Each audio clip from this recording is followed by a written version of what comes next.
Hi, everybody. I'm pleased today to be talking with Jocko Willink, who I've talked with on his podcast on 3 separate occasions. I don't think I've had Jocko on mine, and my memory isn't what it should be. But I'm quite sure that so far when we've talked, it's been on your podcast. So I thought I'd take the time today to get to know you in some more detail. Jocko is an American author, podcaster, and retired naval officer who served in the Navy SEALs. He co-authored the books Extreme Ownership and The Dichotomy of Leadership with fellow retired SEAL Leif Babin. Did I pronounce that right? It's actually Leif Babin.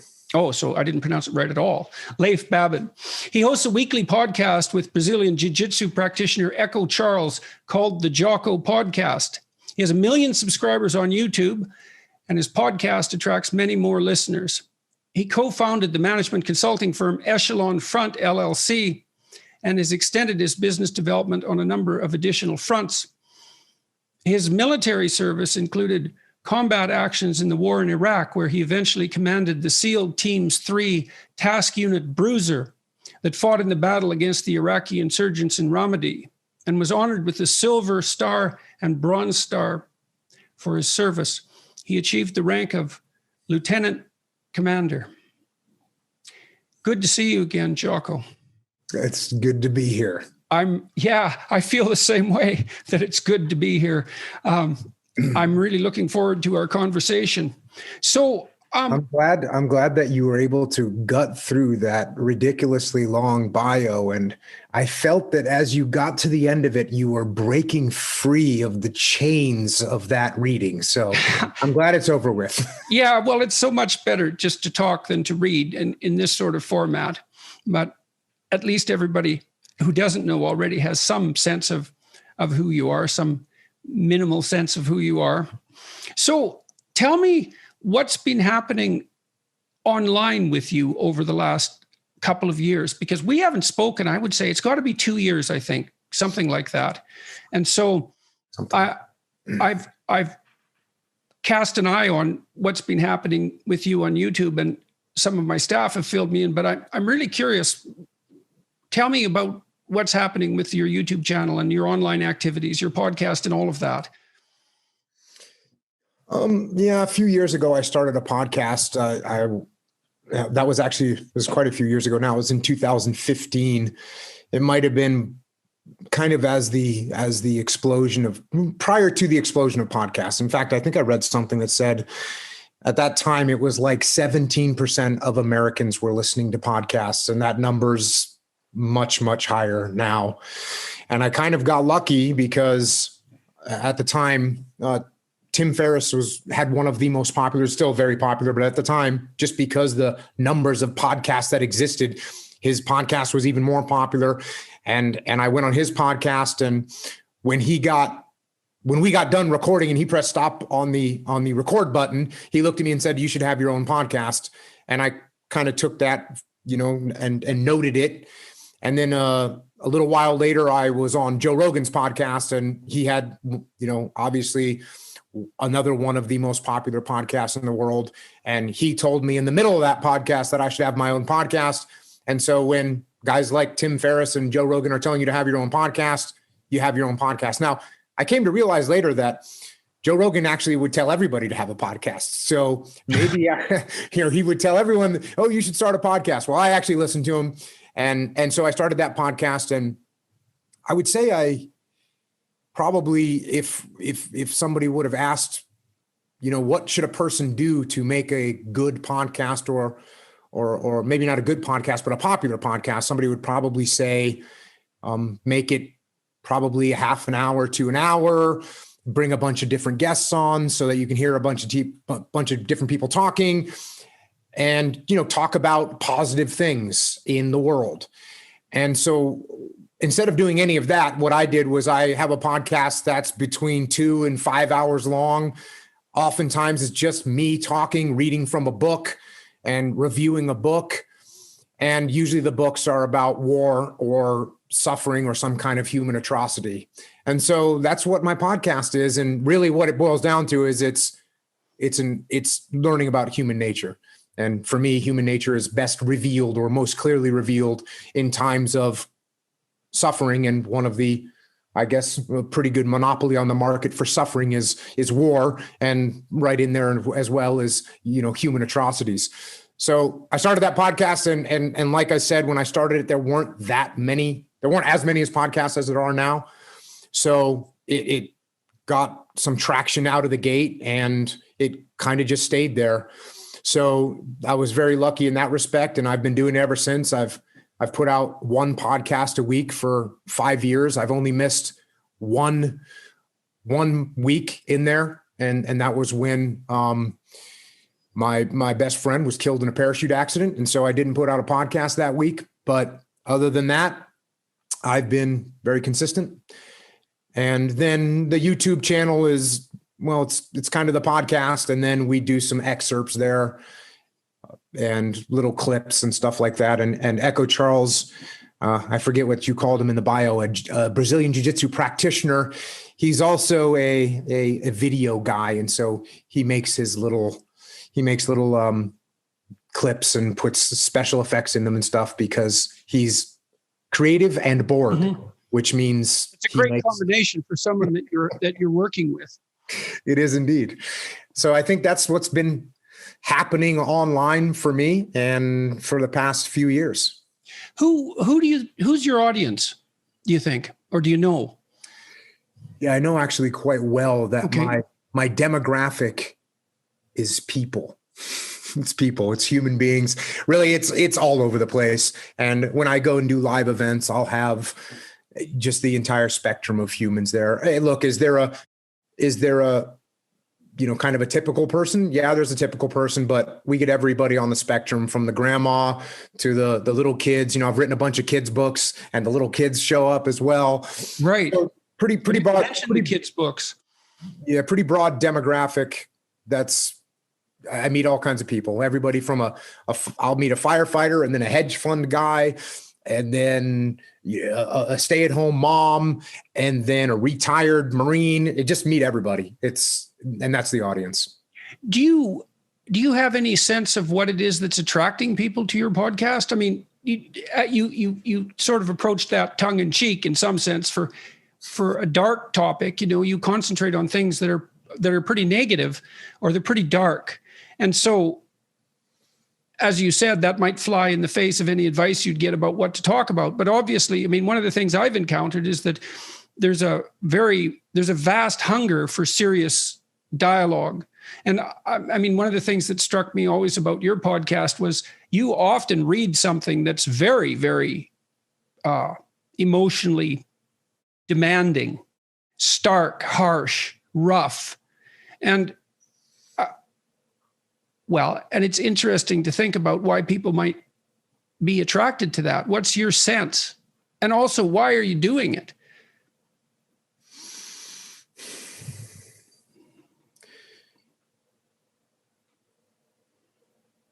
I think that it's emotional. I think that these are emotional topics. I think these are things that people can be a little bit afraid of and a little bit nervous about, and being able to brush up against them a little bit gives them a little bit more familiarity with them. And therefore, when you come close to things that are that stark and dark and horrible, it also makes you look up around at the present situation that you're in, and maybe it doesn't look as awful. So there you touched on two things about knowing something about history that might be really useful, or about human affairs, right? One is that, I mean, it's a tenet of clinical psychotherapy that a voluntary approach to what's frightening, threatening, even disgusting is curative. It has to be voluntary, and it can't be too intense, right? Because if it gets too intense, it can actually hurt you. But if it's voluntary and measured, that actually seems to strengthen people. It develops resilience. And I would say that's one thing that virtually all well-trained clinicians agree on, is that kind of exposure, whether it's discussing old, difficult experiences in an autobiographical manner, or whether it's actually going out into the world and facing things that you're afraid of. If you're an elevator phobic, for example, you might be faced with confronted with the necessity of at least looking at an elevator, which is something you might avoid if you're phobic. And then, so that's the first thing. So there is some pronounced human tendency to be attracted to what's dark, because that is a pathway to mental and physical resilience. And then the second thing is, which I also think is extremely important, is it's useful to cultivate gratitude, in my estimation. And one of the ways that you can do that, because you take a lot of what's good in your life for granted, it gets invisible, especially if it's predictable. It gets invisible, and that's unfortunate because it's still rare and precious. And if you know how terrible things can be, have been, or could become, then that can alert you to how fortunate you are when all hell isn't breaking loose right now everywhere in your life. So, yeah, and you can also sort of learn some skill sets of how to handle these tough situations when you get in them. And if you can see that someone went through something that's much worse, and what did they do to deal with it? How did they get through it? What did they think about? What did they do? You can say, okay, well, I've seen that before. And the situation I'm in isn't quite as bad, but I know that person took action. I know that person stood up and made a move and made things happen and tried to move forward. And maybe that's what I should do too. So you can definitely garner some skills from the past. And right. So that's a third element, is that it can expand your notion of human competence. And that's, I think that's one of the reasons that people love watching high-end sports performances, because you think, well, look, that's what a human being is capable of. Isn't that so remarkable? And I am one of those. And so that's a limit case, but there's obviously room for me to develop. And that's something that's very hopeful. And so if you are in dire straits and you've seen that other people can get through that, you think, well, maybe I could get through that if I could just learn how to do it. So yeah. I had a guy on my podcast who had written a book. His name was William Reeder, and he was a helicopter pilot in Vietnam, and he was shot down. Well, he was shot down 2 times. The first time he was shot down, he was able to make it back to friendly lines. The second time he was shot down, he was captured, and he was captured in South Vietnam, which is actually worse. You didn't want to get captured in South Vietnam, because then they had to get you to North Vietnam to the prison. And getting to North Vietnam while you're patrolling through the jungle for months on end is not a good thing. And at one point, he's in a 2-foot tall bamboo cage in the jungle, and his legs are shackled, and it's nighttime, and he's trying to sleep, but he's having trouble sleeping because the rats are gnawing at the wounds on his legs. And so knowing that someone could suffer through that and survive and get through and make it out the other side and then carry on with a completely productive life tells me that we are pretty resilient as a species if we can dig deep and find that resiliency. Yes, well, that's exactly the kind of story that also makes you much appreciative of the fact that you have a bed in an air-conditioned room, that in a house in a town that's not burning to the ground with rioters, and you have that every night. And so you take it for granted, but it's still worth noting that it's a kind of miracle compared to all the alternatives that might manifest themselves. Yeah, I think people appreciate that. I think people, look, how many movies have been made about war? Countless movies have been made about war. Countless books have been written about war. So human beings definitely have some sort of I don't know if it's a fascination or at least an appreciation for the sacrifice and the effort that goes into fighting a war. And I will tell you, and I can't speak for everybody, but certainly me and many of the kids I grew up with, and then many of the people that I served with, that's what we wanted to do. I had some kind of an instinct. That's such a great thing for you to be able to say. because I remember watching this kid once. I saw him in Montreal, and he was standing. He's a big kid, about 6'5", I would think. And he was wearing these punk boots that were like military knockoffs, essentially. And he was standing there. He's about 17 or 18. And he's standing there on the corner of this outdoor shopping mall carrying these 2 pink shopping bags and looking completely out of place. And I thought, if you went there and offered that kid a chance to go off and have an adventure, to have a battle, he'd drop those shopping bags and be gone in 2 seconds, because he wants something more than he's not built for that. It was so incongruous, he wasn't built for that. And William James, the American philosopher, said that we needed a moral equivalent to war, because war calls people to extremes, right? To the extremes in their life. And there's something about that was obviously compelling, as you say. It's uncomfortable as well to state that blatantly, because obviously peace is a desirable condition. But the question is then, well, how do you put sufficient adventure into the peace? And that's a very, very complicated problem. It's very true in the fact that in war, I was lucky enough to go, and I was lucky enough to serve in combat and to be in a position of leadership in combat. And in those situations, I was able to witness with my own eyes, on the one hand, the most heinous and despicable acts that human beings can partake in. And I was also able to witness with my own 2 eyes these soldiers, Marines, the guys that were in my task unit, making the most incredible sacrifices for their friends. So yes, there is an extreme to war. And like you said, it's not something you wish on anybody. And I had this conversation with Sam Harris a while ago, because he called me out and said, you're talking about how hard war is and it's terrible, but at the same time, you say it's the best thing that you have been through. And I asked him if he'd ever known anyone that had cancer and survived it.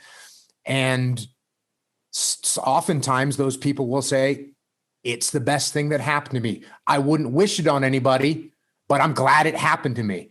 And that's kind of how I feel about war too. I wouldn't wish war on anybody, but I wouldn't trade it for anything.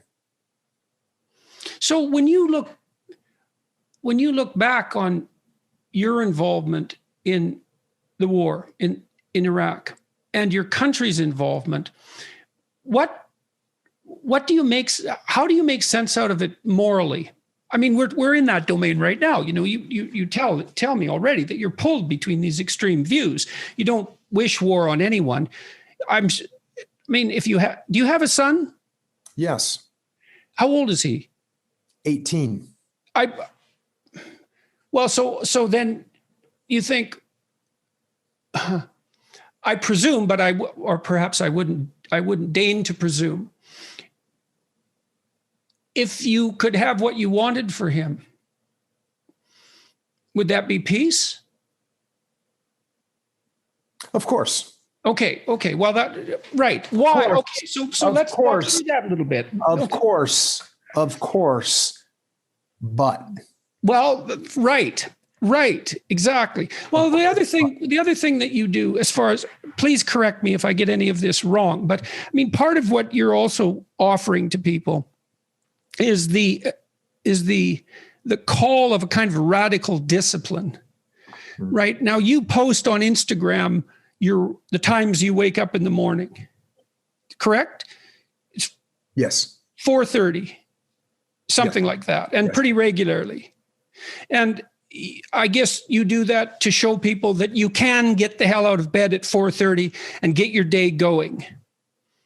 And yeah, maybe not. I would love to tell you that I was that, had that much forethought into when I started doing that, but I was on Tim Ferriss's podcast and he told me I should join Twitter. And I kind of said, what's that? And he showed it to me a little bit. And he said, you really should join this. It's a way you can communicate with people. And I said, okay, fair enough. So I signed up for Twitter, and then whatever, the next day I woke up in the morning and didn't know what to write or what to do. So I just took a picture of my watch and, here I go. And other people kind of noticed that. And so that's kind of how that whole thing started. But yeah, well, it's not always the case that when you do something new and creative, you know why you do it. I mean, sometimes and even if you think you know why you do it, you might find out 5 years later that there were 10 other reasons that you did it that you weren't aware of at the time. Like, we live beyond ourselves all the time. That's especially true if you're entrepreneurial and creative, because you're changing who you are all the time. And there's no reason to assume that your understanding of yourself would keep up with the changes. Yeah. So my take on the Instagram posts was, well, what I just mentioned. It's like, well, yeah, you can sleep until 10 o'clock in the morning if you want, but you can also get a jump on the day. And I think part of what makes what you're doing attractive is that there's so little emphasis in our popular culture, especially with regards to the so-called mainstream media, on discipline and responsibility, that there's a tremendous hunger for anything that pertains to that. And you have a right to be discussing that, I would say, because of your background, which, if nothing else, required a tremendous amount of discipline. Yeah, and I ended up writing a book called Discipline Equals Freedom. And I'm lucky that I wrote it when I did, because if I would have written it 2 years later, everyone would have said, oh, everyone's talking about discipline now. So yeah, discipline, absolutely. Discipline does bring you freedom in life. And that's something that I kind of figured out over time. So what do you mean by that? Like, how did you figure that out? And what do you mean by that? Because they're often, and the classic sort of, what would you call it? Romantic rebel is someone who is free from excessive order, let's say. They see freedom and discipline as antithetical, rather than seeing one as a precondition for the other. And so how did you learn that discipline was a precondition for freedom? If I've got the equation, how did that manifest itself in your own life? So we'll start off by saying this. And look, I was a young kid. I joined the Navy to go in the SEAL teams. I went through SEAL training. I showed up at a SEAL Team 1.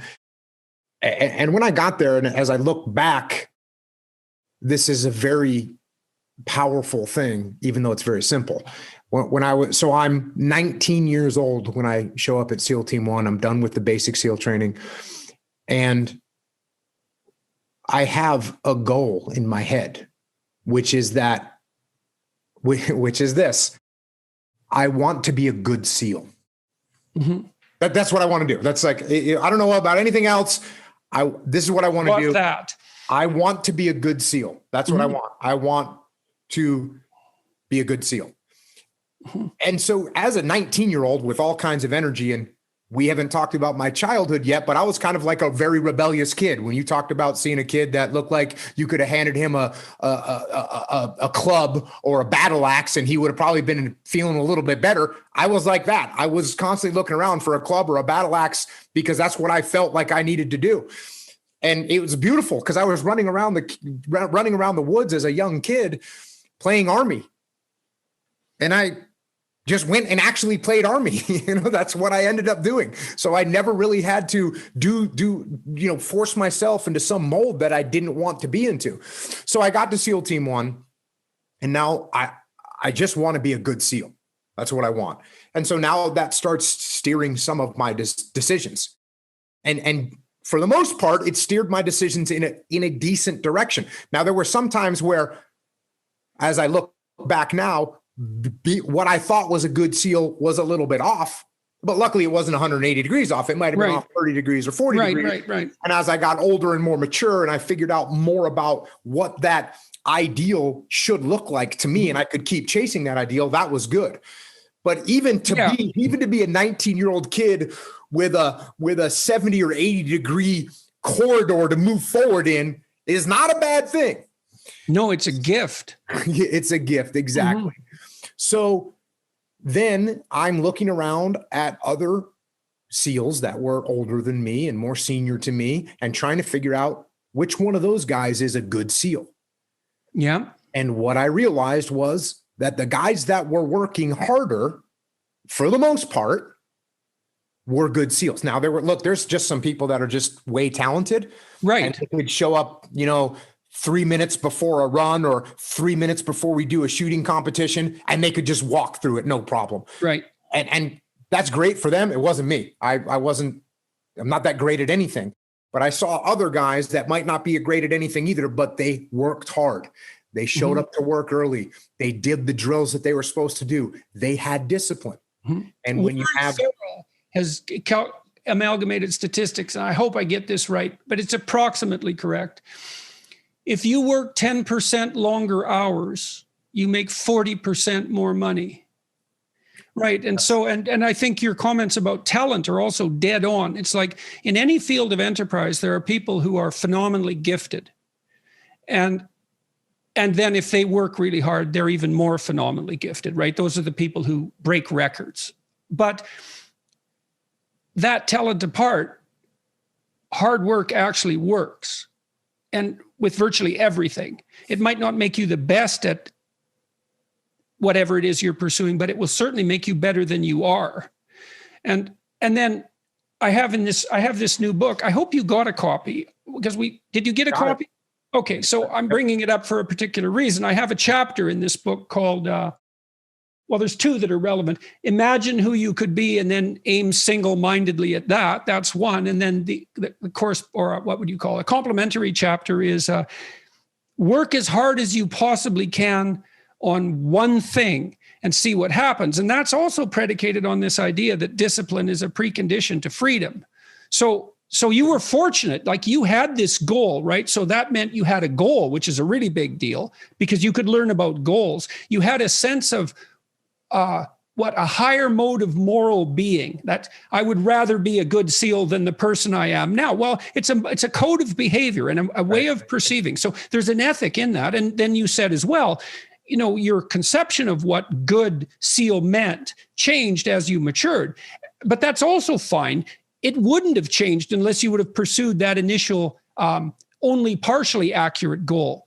And so that's also a really good thing for people to understand is like, if you don't know what you're doing, aim at something.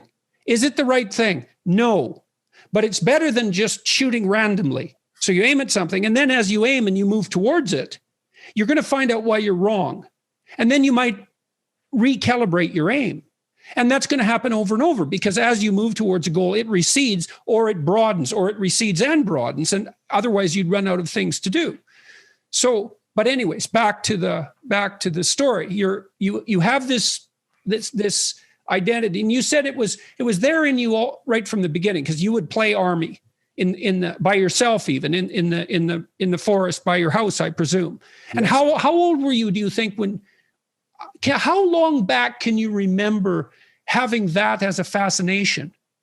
I do not remember wanting to do anything else.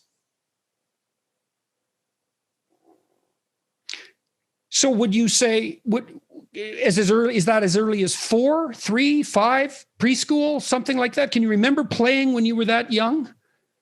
I can't remember, a specific age, but if I think back to, hey, that looks like what I want to do. I remember I want to be a soldier.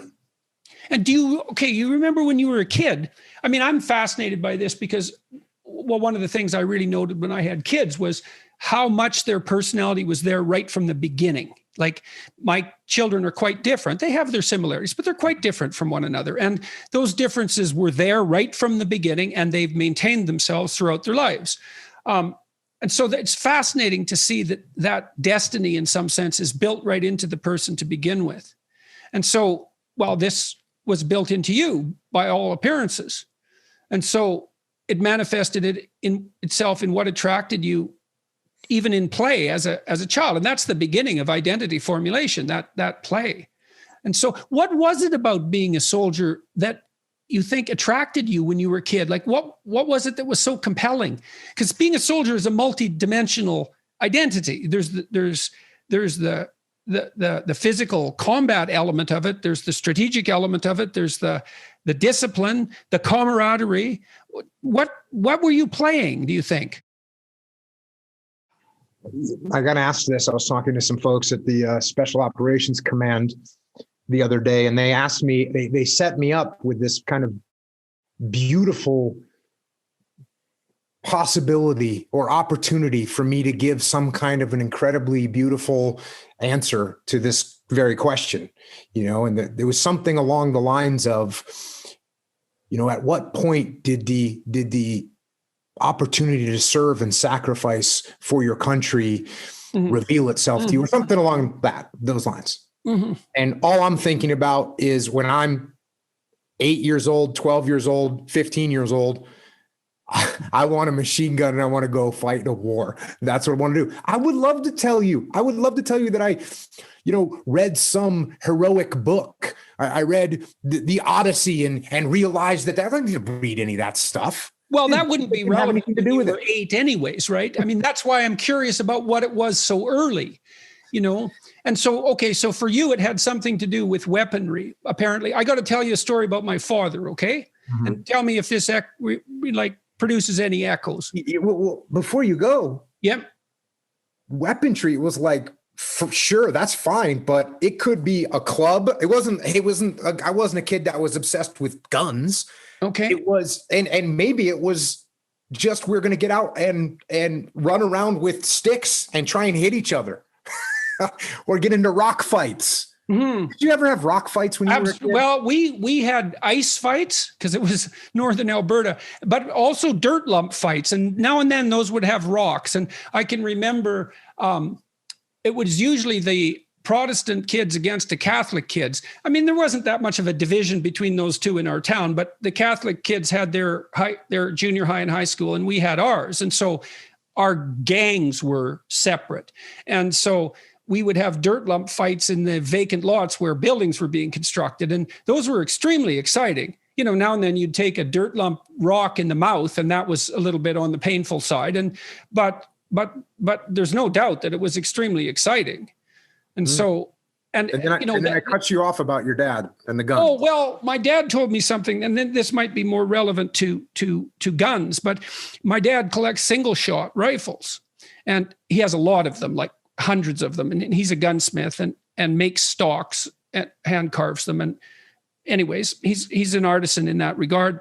And it's a real focal obsession. He's a great shot. He shot at the provincial level, which would be the state level in the US. But it was single shots, and he hunted. And so we grew up on moose meat and elk meat, and he brought elk into northern Alberta as part of a repopulation attempt. Anyways, I thought I could never understand his fascination with guns. Because it was really a deep fascination. So it was something that elicited my curiosity. And at one point I realized that he only hunted with single shots. So he had one shot at whatever he was hunting. So it had to be a good shot. And so he was pushing himself. And then I realized, well, he was really obsessed with hitting the target, taking aim and hitting the target. And it was about that time I learned that the Greek word for sin, hamartia, meant to miss the target. So there's this tight alignment between taking careful aim at the center of something precisely and then bringing yourself into alignment so that you would hit that target. There's a deep morality in that. It's a morality of hunting. It might be a morality of combat, and it's really deeply embedded inside of people. And that was what had my father in its grip. And so I was wondering if the automatic interest that even the club elicited in you had something to do with that seeking, that hunting, that target seeking, or if perhaps I'm barking up the wrong tree. I would say no. But when you were talking about getting hit in the head with a dirt clump, and whether you get hit or not, when you get done with that situation, you are in an elevated state of mind, because that was dangerous, and it was a very high level competition, because even when you're throwing a baseball or kicking a soccer ball around, there's no real danger in that situation. But when someone's hucking dirt clumps at your head, you get a legitimate rush from that. And it feels good. And it's exhilarating. One of the most fun, yes, there's no doubt that it's exhilarating. One of the most fun days I ever had as a child, this was less dangerous. I lived next door to a policeman, an RCMP officer. And we went out one day, I was probably about 8, into my neighbor's backyard, and she had green tomatoes everywhere, far more than she was ever going to eat. And we had a green tomato war for like an hour and a half. And he was moving them at a pretty good velocity. So if they caught you, especially in the head, you kind of remembered it. But it was exhilarating, and it was really fun to engage in that with him. And I really do remember that. And I do remember those, I hadn't until today, but I do remember those dirt lump wars. And there is an exhilaration in pushing yourself like that. Yeah. So, and I also don't want to give the impression that I was, running around with camouflage paint going to high school, or I was, I was doing a bunch of other stuff too. I played soccer, I played basketball. We had, a bunch of different bands. We played music. I played bass in a band. I sang in a band. I played guitar. We did all kinds of other stuff, but I was always kind of just in the back of my mind, sort of wanted to do that job. All right. So you went to the SEALs. Mm-hmm. And tell us about that a bit. It was awesome. You're making more money than you could ever figure out to do with, I'm 19 years old and I am the richest person that's ever existed in my mind, because I'm making whatever it is, however many $1,000 every 2 weeks. And, my expenses were nothing. And so you're just totally stoked. You got a great job. You're working out, you're shooting machine guns, you're blowing things up. You're hanging out with a bunch of other guys that like to blow things up, and you can fight each other at the drop of a hat. And then you get done with a fight and you shake hands, and then you go eat a steak. And so you're just in this environment, and it's perfect. It's freaking awesome. So what was it like? It was awesome. That's what it was like. It's funny, you read accounts of the Navy SEALs, and I've never read it as enthusiastic an account as that account right there.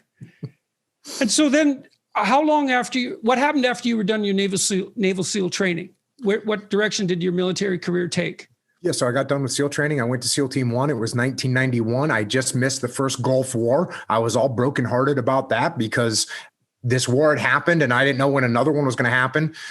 And so what do you do is you train, and we trained a bunch. I did a bunch of SEAL platoons, which is you form up with a group of guys, you do a training cycle together as a platoon, and then you go on deployment overseas. And when there's no war going on, you go to other countries and you work with foreign nationals and you train them on the skill sets that we have and learn some stuff from them. And then you come back and you do it again. And then eventually from there, I went into where I became a trainer at SEAL Team 1, and taught the tactics to the SEAL platoons that were now training to go on deployment. And I did that for a couple of years. And then I got picked up for a commissioning program and became an officer in the SEAL teams, which moved me up into a leadership position. And then I did a couple deployments as a young SEAL leader. Then I had to go to college. The Navy sent me to college, because in order to be an officer in the Navy, you have to go to college, and I hadn't been to college. Where'd you go? I went to the University of San Diego. You went to the University of San Diego. What did you take there? I was an English major. All right. So you finished college, and then what happened? You're not going to ask me why I was an English major? Why were you an English major? I thought when he hears English major, he's going to say, wait a second, here you are, this guy talking about machine guns and blowing things up. What in God's name are you going to go study English for? I have to say that thought did pass through my mind. Okay. Why was I an English major? I was an English major because, believe it or not, when you're in the SEAL teams, and especially when you're in the officer position, you have to write and read all the time. So when one of your troops does something and they deserve some kind of recognition for that, you have to write them an award. And if the award is written well, there's a much better chance that it'll actually be given to the person that you're writing it for. You have to write evaluations for your troops. And the evaluations that you write is how your troops are judged so that they can be promoted. On top of that, if you want to go do a mission, you have to write a concept of operations, which is a document, which is 5, 6, 7, 8 pages long, that you send up the chain of command, that then they scour through and see if they're going to approve your mission or not. That's so insanely important. I mean, one of the things, I did a talk at Harvard 4 years ago, and I pointed out 2 things to the students in the audience. One was that a tremendous amount of civilization and effort had gone into producing the institution that they were now part of, and that everyone who was part of that institution was hoping that they would come there and learn everything they possibly could that was relevant and important, and that they would be the best possible people they could be, and they would go out in the world and do as much good as they possibly could. That was the essential mission of the enterprise. And that was really the case. And also that learning to write in particular was going to make them more powerful than they could imagine. And a number of students came up to me afterwards and said, I really wish someone would have said that to us when we first came here. And it's the writing part of that. I kind of got obsessed with that when I was working as a professor. And I'm working on a piece of software right now to help, which will launch soon, to help people write. Because what I observed in my own career, and it's so interesting, the parallelism is so interesting, but not surprising, is that nothing can stop you if you can write.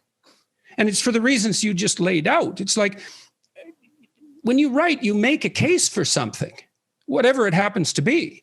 And if you make the best case, well, then you win and you get whatever it is that you're aiming at.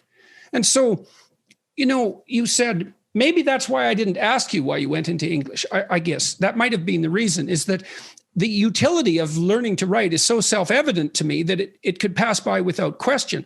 But it's also interesting to think about how it fits into this broader, well, let's say at least partially military/strategic way of looking at things. You described the intense relationship between marshaling your arguments properly, getting everything in order on the page, and making strategic progress, truly in the military sense, that those things are tied together very, very precisely. And it's obviously your ability to communicate as well. Well, look what it's done. You have your podcast, you have your YouTube channel, you have your books, many of which you self-published. So that ability to communicate I just can't understand why it's not presented, especially, not entirely, but especially to adventurous, well, let's say young men. We could say young people. You're adventurous, you want to make a mark, you bloody well better learn how to write. Because if you learn how to write, well, then you can think and you can communicate your thoughts. So not only are you deadly strategically, you become extremely convincing. And then you can go and do anything you want and no one will stop you. And that's never told to people. And I don't really understand why. You hear the pen is mightier than the sword, which is just a cliche unless it's fleshed out. But the reason, you laid out the reasons perfectly. Yeah. You have to communicate what happened as well as having it had it happen. Right. So you already connected the dots, but obviously not only am I having to write and present my argument, I'm also having orders being issued to me, which are written. I'm sure you've heard the term rules of engagement. Well, rules of engagement is a 12-page document that is in a bunch of legalese. And I've got to translate that document to my troops, some of whom, barely graduated high school. And so I've got to be able to do that. So I've got to be able to read and then write and be able to then communicate and talk to the team and brief them in a manner that they can actually understand what it is I'm talking about and what it is our mission is and why we're doing this mission. So that was why I decided to study English when I went to college. And so that was a conscious decision. Absolutely. It was a conscious and with that end in mind, that it was. So tell me exactly what the decision was with regards to studying English. What did you know that, because it's not, as you pointed out, it's not self-evidently the most practical of pursuits and not necessarily what you'd expect someone with a military orientation to pursue. Right. Here's the thought process. I want to be a good SEAL. The good SEALs that I see can communicate, they can write, and they can read. That's what I need to learn how to do. I need to learn how to do that better so that I can persuade my chain of command that we need to do this mission, or we need this piece of gear, or this guy over here needs to get an award, or he needs to get promoted. All those things are done by being able to write and communicate properly. And okay, so let's say you take the example of a SEAL who's got it all, but this literacy. Okay, so what happens to him compared to someone who has all those skills? Well, if he can't write well and he's in charge of 6 guys and one of those guys works hard or does something that deserves to be recognized, this is the responsibility of that leader to write that person an award. Okay, so he can't reward his good workers, his good soldiers. He can give him a pat on the back, but a pat on the back isn't going to get him promoted. An award is actually worth some points towards your promotion. And the people that are on that board that are giving that reward, they're never going to meet that leader, and they're definitely not going to meet that guy. There's no bias. It's based on this piece of paper that you hand in. You hand in this piece of paper, they read the piece of paper, and they say award approved or award not approved. Mm-hmm. Or you want to do a mission and you send that up the chain of command, and it's the same thing. It gets to a certain point where they're just looking at it and reading and trying to decipher this pile of junk that you put together. And by the way, if I'm in charge and Jordan sends me a concept of operations that doesn't make any sense, why would I possibly let you go out and execute an operation that I can't even understand what it is you're trying to do? So it has a huge impact. It has a huge impact. Okay, well, I'm dwelling on this because it's upsetting to me. I would say that young people in particular aren't stringently instructed that that literacy makes them powerful in every way they can possibly imagine, except the absolutely immediate. And so it's just sad to me that it's not sold in that manner. You want to be weak? Stay illiterate. You want to be strong? It's like put yourself together physically. Fair enough, man. Get brave and street smart. But then you could add some literacy to that and you're an unstoppable machine. So I concur 100%. And, you said being literate makes you powerful. And throughout recent history, if we're trying to oppress someone, what we don't want them to be able to do is read or write or articulate themselves. Right. Well, we haven't even talked about reading. We just talked about writing, and fair enough. So, but obviously you studied English, so you also read. And so what's the advantage to that as far as you're concerned, practically speaking?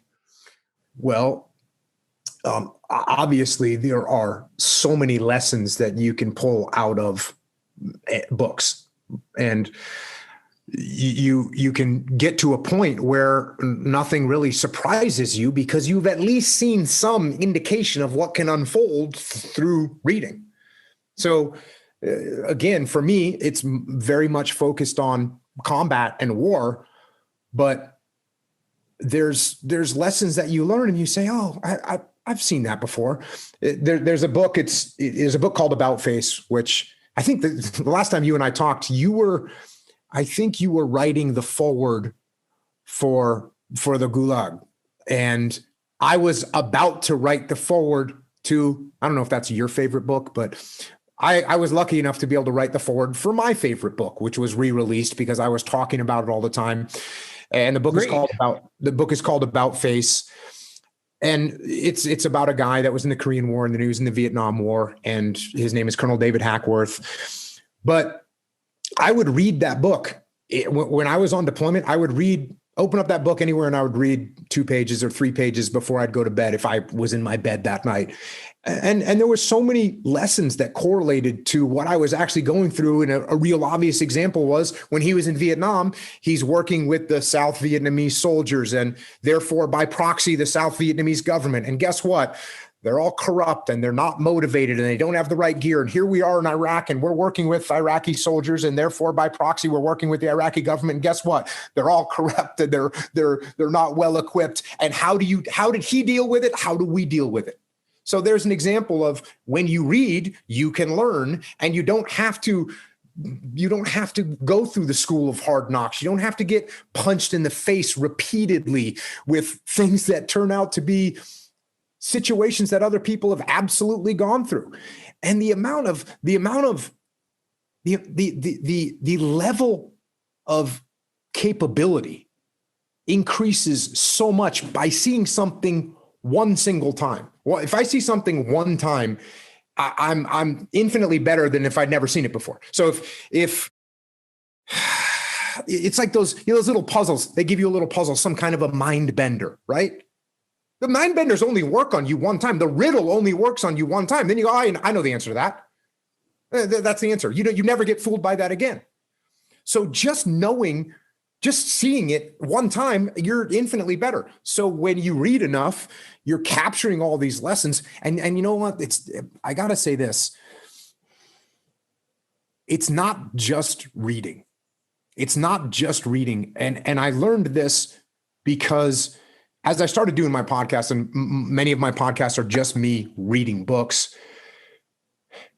I realized how to read more intently, even more intently than I did when I was going to college and I was going to be, writing a paper about a book. And so I'd read it in a certain way.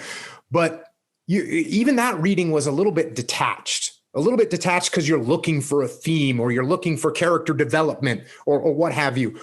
But when you read to learn about human nature and life, you detach less and you kind of put yourself in there and you experience it a little bit closer. And then when you take a step back, you go, oh yeah, I know what he was thinking right there because I was right there with him. And so there's a certain attitude.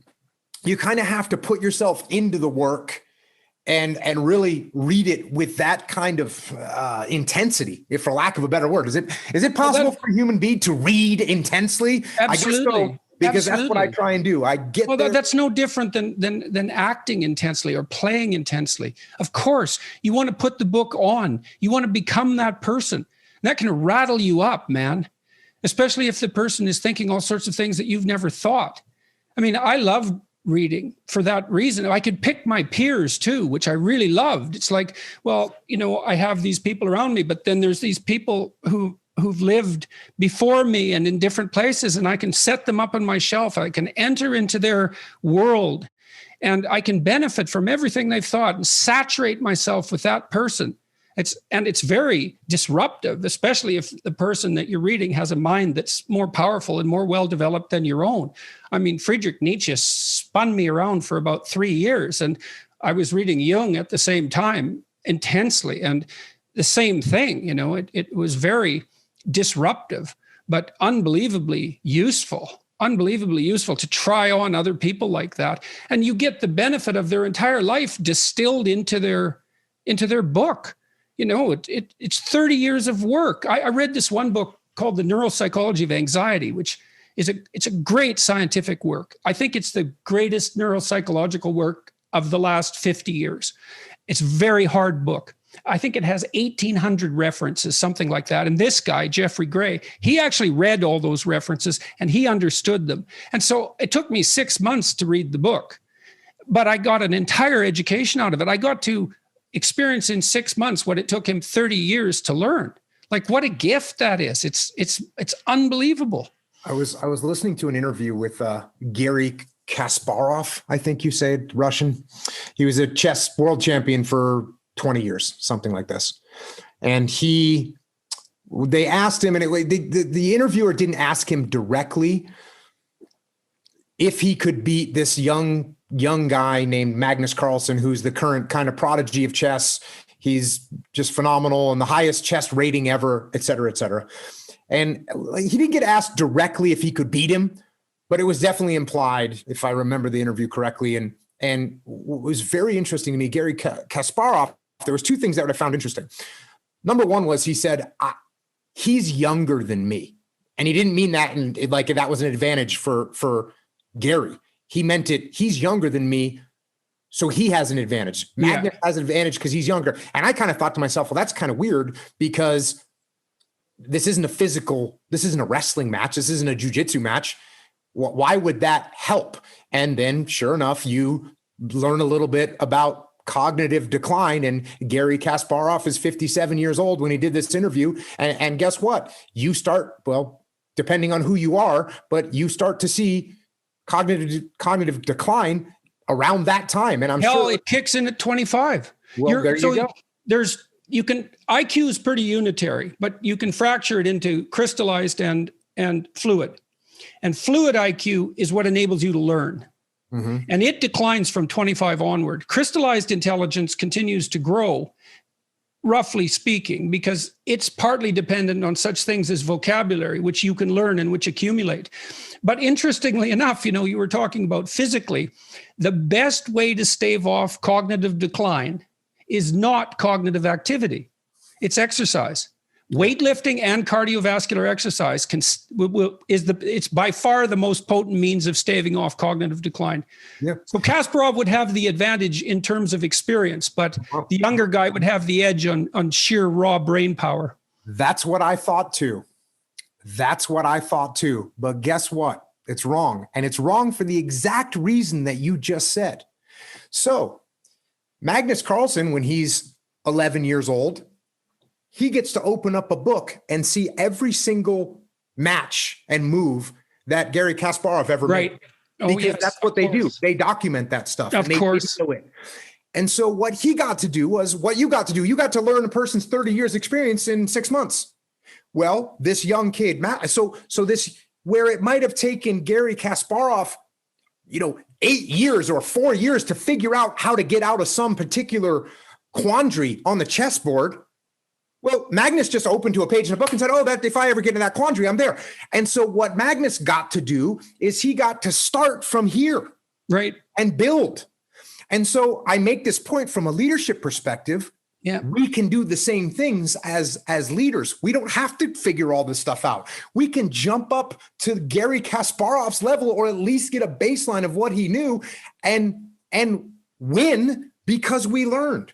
It's very interesting to me.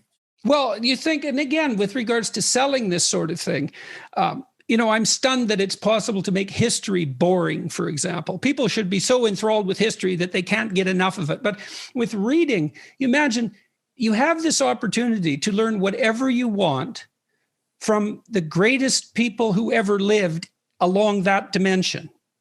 And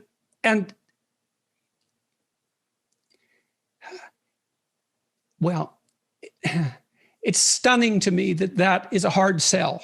Mm. It's mysterious that it isn't something that everyone is just clamoring for. I mean, to me, that points to a devastating failure, inadequacy of the education system, a mysterious inadequacy. Yeah, I think maybe the transaction isn't always clear for people. I always talk about, well, if you're going to sell somebody a book, if I'm going to sell you a book, Jordan, you've got to give me $20 and 8 hours of your time, right? That's what you're going to give me. You're going to give me $20 and you're going to give me 8 hours of time, which you would probably, have other things that you might need to do. And the transaction's not always clear of what you're going to get out of that, especially when, look, you can spend a lot of time reading books and not get as much as you might want. You might not get your $20 worth out of a book. So you have to be somewhat selective. Now, luckily, it's not even that hard to figure out which books to read because there's so many reviews and history about where these books came from and the productivity that they resulted in. So, but I think it's hard sometimes look, I can only speak for myself. When I was younger, it was really hard for me to figure out that transaction.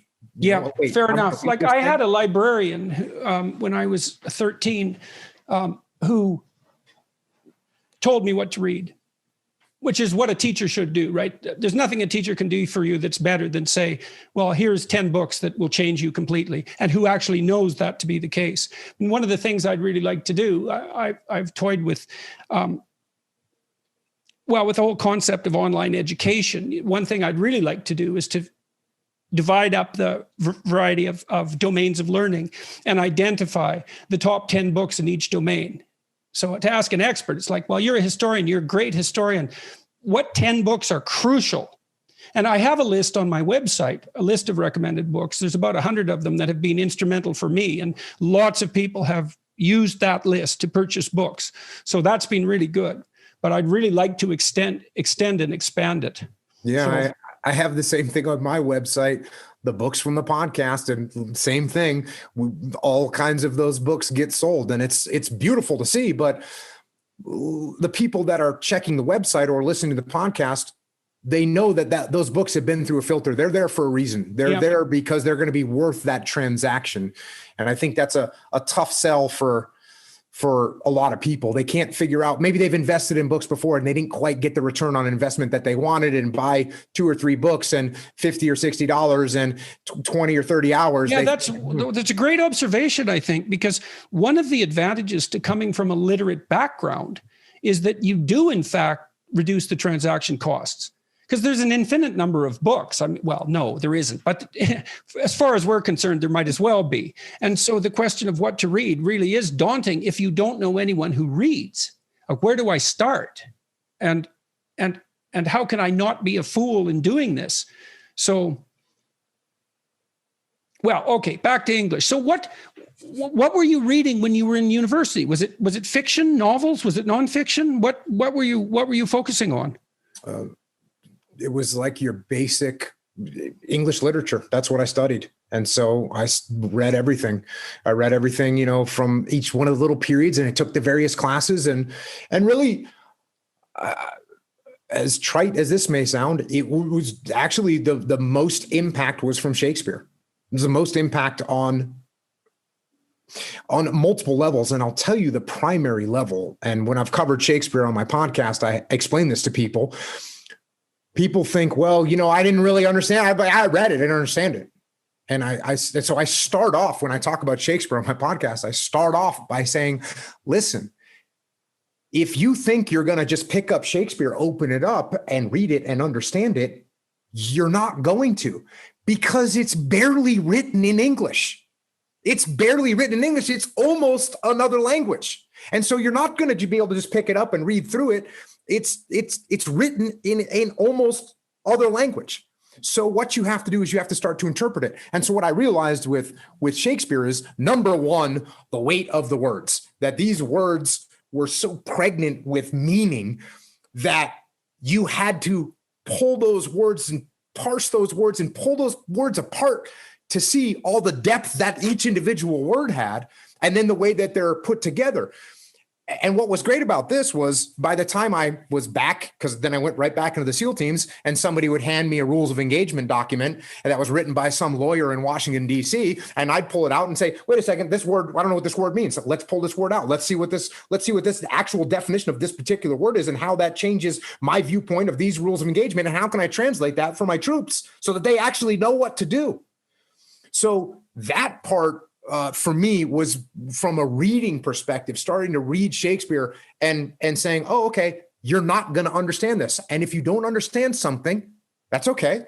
You pull out the Oxford English Dictionary and you look it up. And then you not just find out what the meaning of the word is, but what's the root word and where does it come from and what kind of depth and what kind of... Yeah, and that's really, that's unbelievably useful to discover the connotation of words. And the Oxford English Dictionary is particularly good for that, because you discover things that you'd never guess by looking at how the word developed. I mentioned the word hamartia, like the fact that the word for sin was derived from an archery concept was revelatory to me. It's like, that's so cool. It ties this moral concept, abstract philosophy, back down to something as primordial as weaponry and hunting. And just the fact that that's the metaphor is absolutely fascinating. And then there's the overlap in meaning that I already referred to. And virtually every word is like that, because a word is an ancient artifact. It's like an animal in some sense. It has an evolutionary history and it transforms across time. And each word it carries the echoes of its past with it too, because each word attracts other words in a particular unique way. So it kind of lives in a word ecosystem as well. And the ecosystem contain information about the history of that word. And you think, well, why is that important? It's like, well, hey, guess what? You think in words, you talk in words.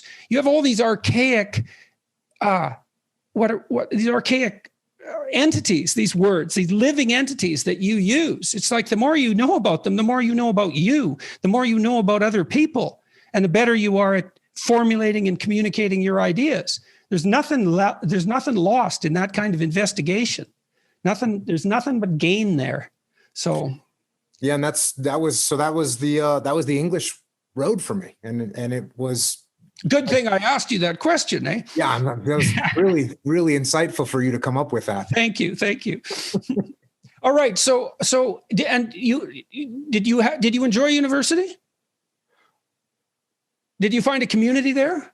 No. Okay. So when I was going to university, I was married. I had 2 kids when I got to university. I had 3 kids when I left. I was not a university student. I was, in fact, I would sit in the front row during my classes. I would have 3 pencils and 3 pens lined up and staged on my desk. I would be ready to take notes. If the teacher said something I didn't understand, I'd be sitting in the front row, raise my hand. I don't understand what you just said. Can you explain that? And meanwhile, I'm 28 years old, and there's a bunch of 18 years olds in there, and they just want to, go out and hang out with their friends. And I'm in there to, I'd love to really come off sounding good and tell you that I was there to learn, but I was there to get A's, which meant I did have to learn. So I went at it as a competition, and I was competing not with the other students. I was competing with the teachers, because I'm a little bit crazy sometimes. I would want to make sure that they couldn't ask me a question on their test that I didn't know the answer to. So that's what I did. And so did I have fun? Maybe not. And one thing, when I got back to the SEAL teams, what I told the guys, I'd say, you know what I learned in college? And they'd say, what? And I said, I learned never, ever, ever, ever get out of the teams ever. Never get out of the teams, the SEAL teams. Never get out of the teams. Okay. Well, I taught older students in Boston and undergraduates, and the undergraduates, especially in Boston, but also at the University of Toronto, were very, very bright and generally very hardworking. The older students were generally not as highly selected, but man, they were committed. And most of them had jobs that they weren't thrilled with, let's say, and had a hunger for what education could bring them that the younger people lacked. And so it does seem to me often, and maybe this is just because I'm getting older, that after high school, it might be good for people who want to pursue university to go do something that they're qualified for, which isn't much at that point, for a year or two, so that when they do go to college or university, they understand just exactly what they're being offered. Yeah, but I couldn't agree more. Working in the regular world will definitely make you appreciate the opportunities that you may have if you go and learn more in the world. All right. So you came out of university, you had 3 kids, you were married. What happens next? Go back to the SEAL teams and go through the rest of my career. Showed up at a SEAL team. September 11th had happened. So I show up at a SEAL team. I become a platoon commander at a SEAL team, and then go on deployment. I get done with that deployment, That deployment was primarily to Baghdad, although we worked kind of all over Iraq. Got done with that deployment. I went and became the aide de camp for the admiral that was in charge of all the SEALs at that point in time. And so that was sort of well, not even sort of, it was a very administrative job, but it was also a huge opportunity for me to get to see the SEAL community in the most broad way that I could. So I got to learn a lot there. And then I went back to a SEAL team and was now what's called a task unit commander, which is 2 SEAL platoons combined together. And I was in charge of 2 SEAL platoons combined together, which is called a task unit. My task unit was called Task Unit Bruiser. And we deployed to Ramadi, Iraq. And that was in the summer of 2006. Very tough fighting, a very tough battle, and came home from that deployment. Okay, so let me ask you there. So can you describe a typical day or a typical week? Like, what was it like to be there? I'd like all the details. What you get? Tell me what happens when you get up in the morning. What did your day look like? So we're there. We showed up there, and as soon as we got there, and we knew going into it in 2005, 2006. If you can remember watching the news in 2005, 2006, just about every day you would see in the news that there was 3 soldiers killed in Al-Anbar province, or 5 Marines killed in Al-Anbar province, or 3 Marines wounded in Al-Anbar province. And the capital of Al-Anbar province is the city of Ramadi, and the vast majority of those casualties were happening inside the city of Ramadi. And we knew that going there. And when you say we were deployed there, who are you? You're obviously referring to the country, to your country, but what does we mean when you say that? But when I say we in this particular case, I'm talking about my SEAL task unit. So I had, and that's how many people? Yeah, so I had about 35 to 40 SEALs most of the time, and then another around 60 support personnel. And these people are armorers that, can fix our weapons, and mechanics that can fix our Humvees, and intelligence people that gather information for us, and radio operators that can receive our radio calls. So there's a big support network that goes with the SEAL task unit as we deployed. And why was it a SEAL enterprise? What was specific about this deployment that required whatever it is that the SEALs bring? And what is it exactly that the SEALs bring that's specific? So on this particular deployment, at this point in time, SEALs were deploying to Iraq all the time. There was always SEALs in Iraq. My first deployment was in 2003, 2004. And we were, in the beginning of that deployment, we were the only SEAL platoon there. And then by this time, there would be many more SEALs. I forget what the number is, but so we were in Iraq and we were conducting special operations missions. And in particular in Ramadi, when we got there, so a standard SEAL operation on my first deployment was gather intelligence from various sources. So through various sources, we would gather intelligence about the location of a bad guy. Okay, so you had a variety of people who were targets identified, and they were leaders of what marked them out as bad? What were their characteristics? These are people. Well, we want to talk about their psychological characteristics. No. I mean, you might not be able to do a better job than that. I can tell you what they were doing for a living was trying to kill Americans, trying to kill coalition forces, trying to kill other Iraqis, trying to create chaos and mayhem for the interim government in Iraq. These are. And were they generally leaders of a group that you would target, or are these people who were involved in the army on the other side, or put them in context? Yeah. So there's no, I mean, the Iraqi army is actually on our side. Right. So the Iraqi army is our friends, and that's who we're working alongside. And now early in the war, not so much, because the coalition forces made a decision to disband the entire Iraqi military. Right. This is why I wondered if there were people on the military, to what degree there were people with military training that were facing you. Yes. So since that happened, a lot. And as a matter of fact, in the city of Ramadi, there used to be a massive Iraqi military base there. And so a bunch of former Iraqi military lived there.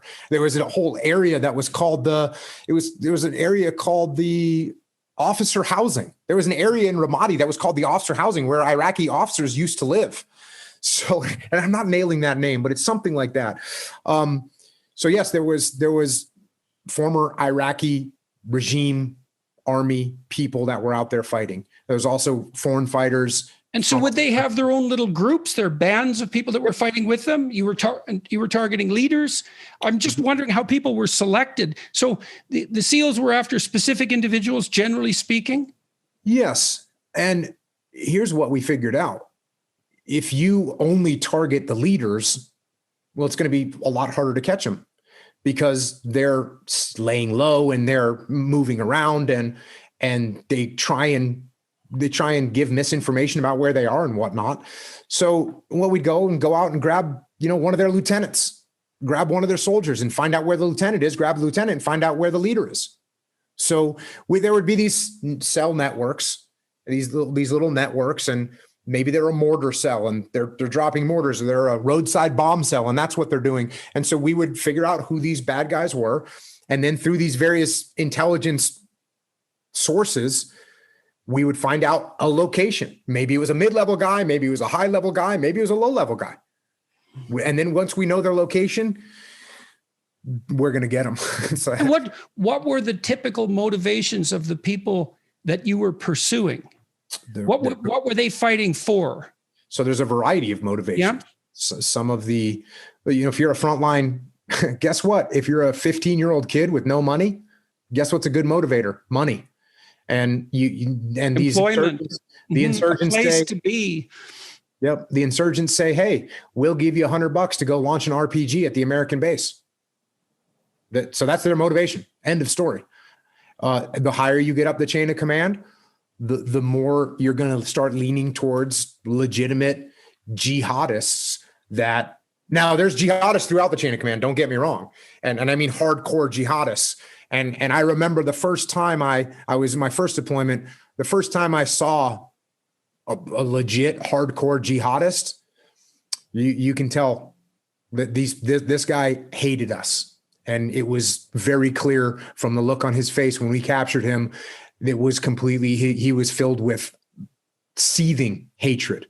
So there's jihadists throughout the chain of command. And that guy was like a mid. So the jihadist motivation was, well, by definition, in some sense, a religious motivation, but your experience of it was that it was primarily a visceral hate. And hatred for what, do you think? I mean, obviously you're an occupying force, let's say, and America is seen at least among the jihadists of that time as a truly satanic force, right. I suppose. I mean, what was your experience of what was motivating the hatred? Yeah, it's everything you just said. But I mean, you can trace it all the way back to the Israeli-Palestinian conflict. I mean, they're going to draw and view the West as evil, as the great Satan. Mm-hmm. And so that's what did you think at that point about the morality of the endeavor? I mean, because this is why I'm curious, and please do correct me. I'm sure I'm wrong about many of the things that I think, but it seems to me that the clearer your moral sense when you're engaged in a battle, the more likely you are, all things considered, to win, because part of you isn't going to be fighting against you. Right. And I mean, in any enterprise, it's like that. I find that if I'm involved in a project and I have reservations, then the part of me that has reservations, 20% of me, pushes against the other 80%. And then I'm only 60% as effective as I might be. And so whenever I engage in an enterprise, I try to walk through it ethically and see, well, am I actually committed to this? What qualms do I have? What doubts do I have? What resistances do I have? Because that's going to make me weak. And so when you go into battle, I presume it's the same thing, that you have to believe. I know they say that soldiers also fight very hard for the guy who's in the foxhole next to them. So there's that brotherhood camaraderie. But you go there as a representative of your country as well, your nation. And there has to be that ethical dimension to it. And so how did you guys deal with that? Looking at what we're doing. And what's really interesting is, even though when you stare at it from a strategic perspective, when you say, oh, as a Western power, as this country, we're going in here, and we could argue all day long about whether that's a right call or a wrong call, whether that's morally correct or whether it's an immoral move. We could have arguments about that all day. Yes, well, they've been going on for 3,000 years in the Middle East, right? Right. Endless arguments about what's right. And here's what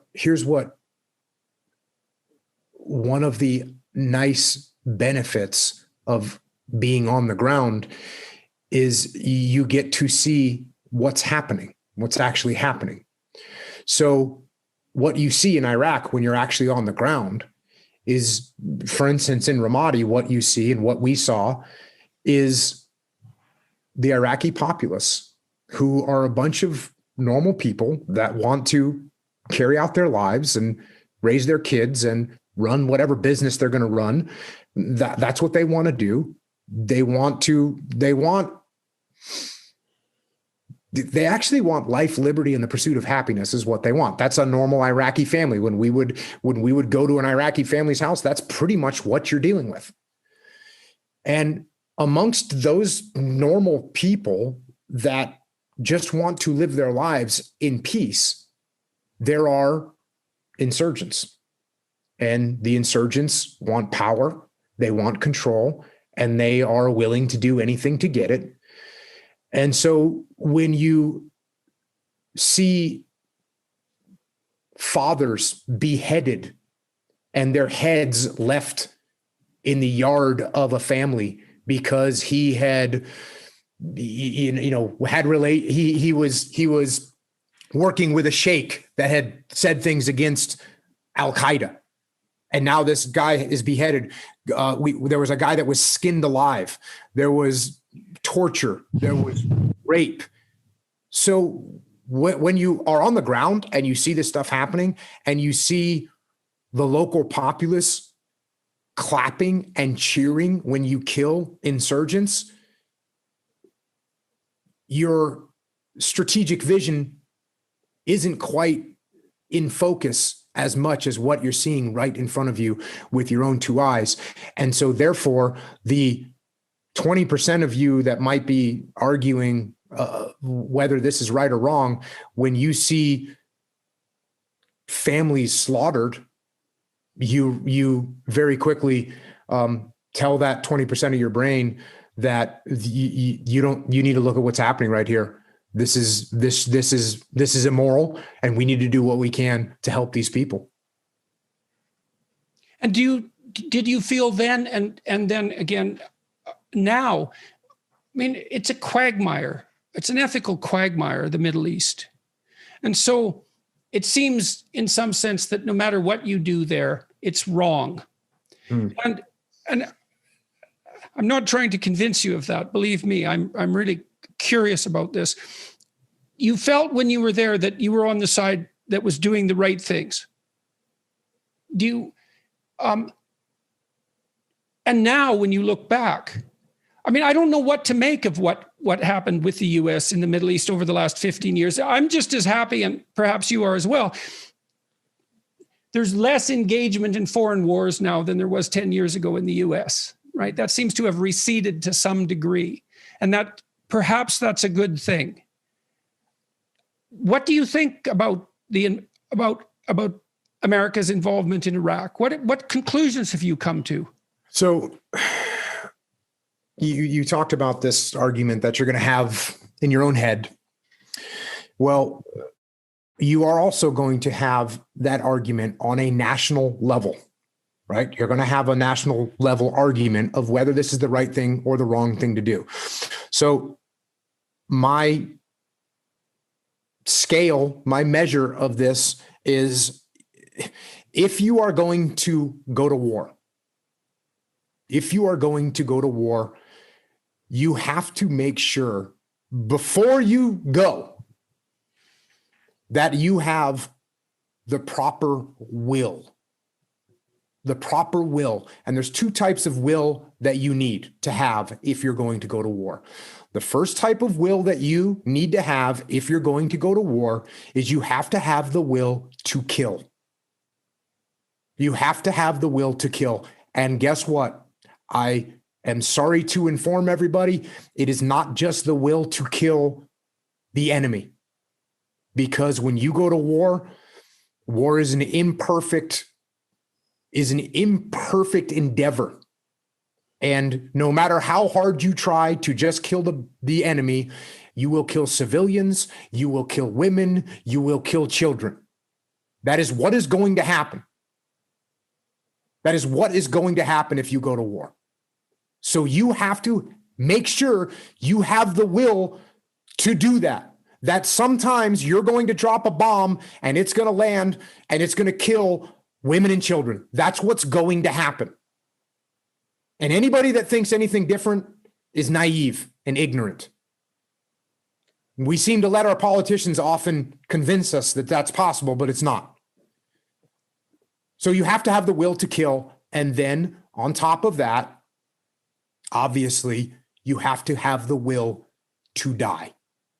You have to know and understand that if you embark in a war, your sons and daughters are going to be killed. That is what is going to happen. And anybody that says it's not going to happen is naive and ignorant. Now, I think before we go to war, oftentimes we rationalize that we can mitigate the risk of killing. We can mitigate the risk of dying. And for some reason, we think we can mitigate those risks down to zero, which is impossible. So if you have the will, if you look at a situation and say, we need to do something here for moral reasons, for national security reasons, we need to take action. Okay, so let me ask you a question there, if you don't mind. Whenever I have had to take difficult action in the past, so to take a risk, my justification for that, so what allowed me to organize my will, let's say, was a belief that inaction was a worse crime. So I'm trying to think through what it takes to conjure up the will that you just described, morally speaking. And it's very difficult to talk about the morality of war, but it's absolutely necessary, clearly. Do you believe that in the situation in Iraq, do you think that the argument was laid forth?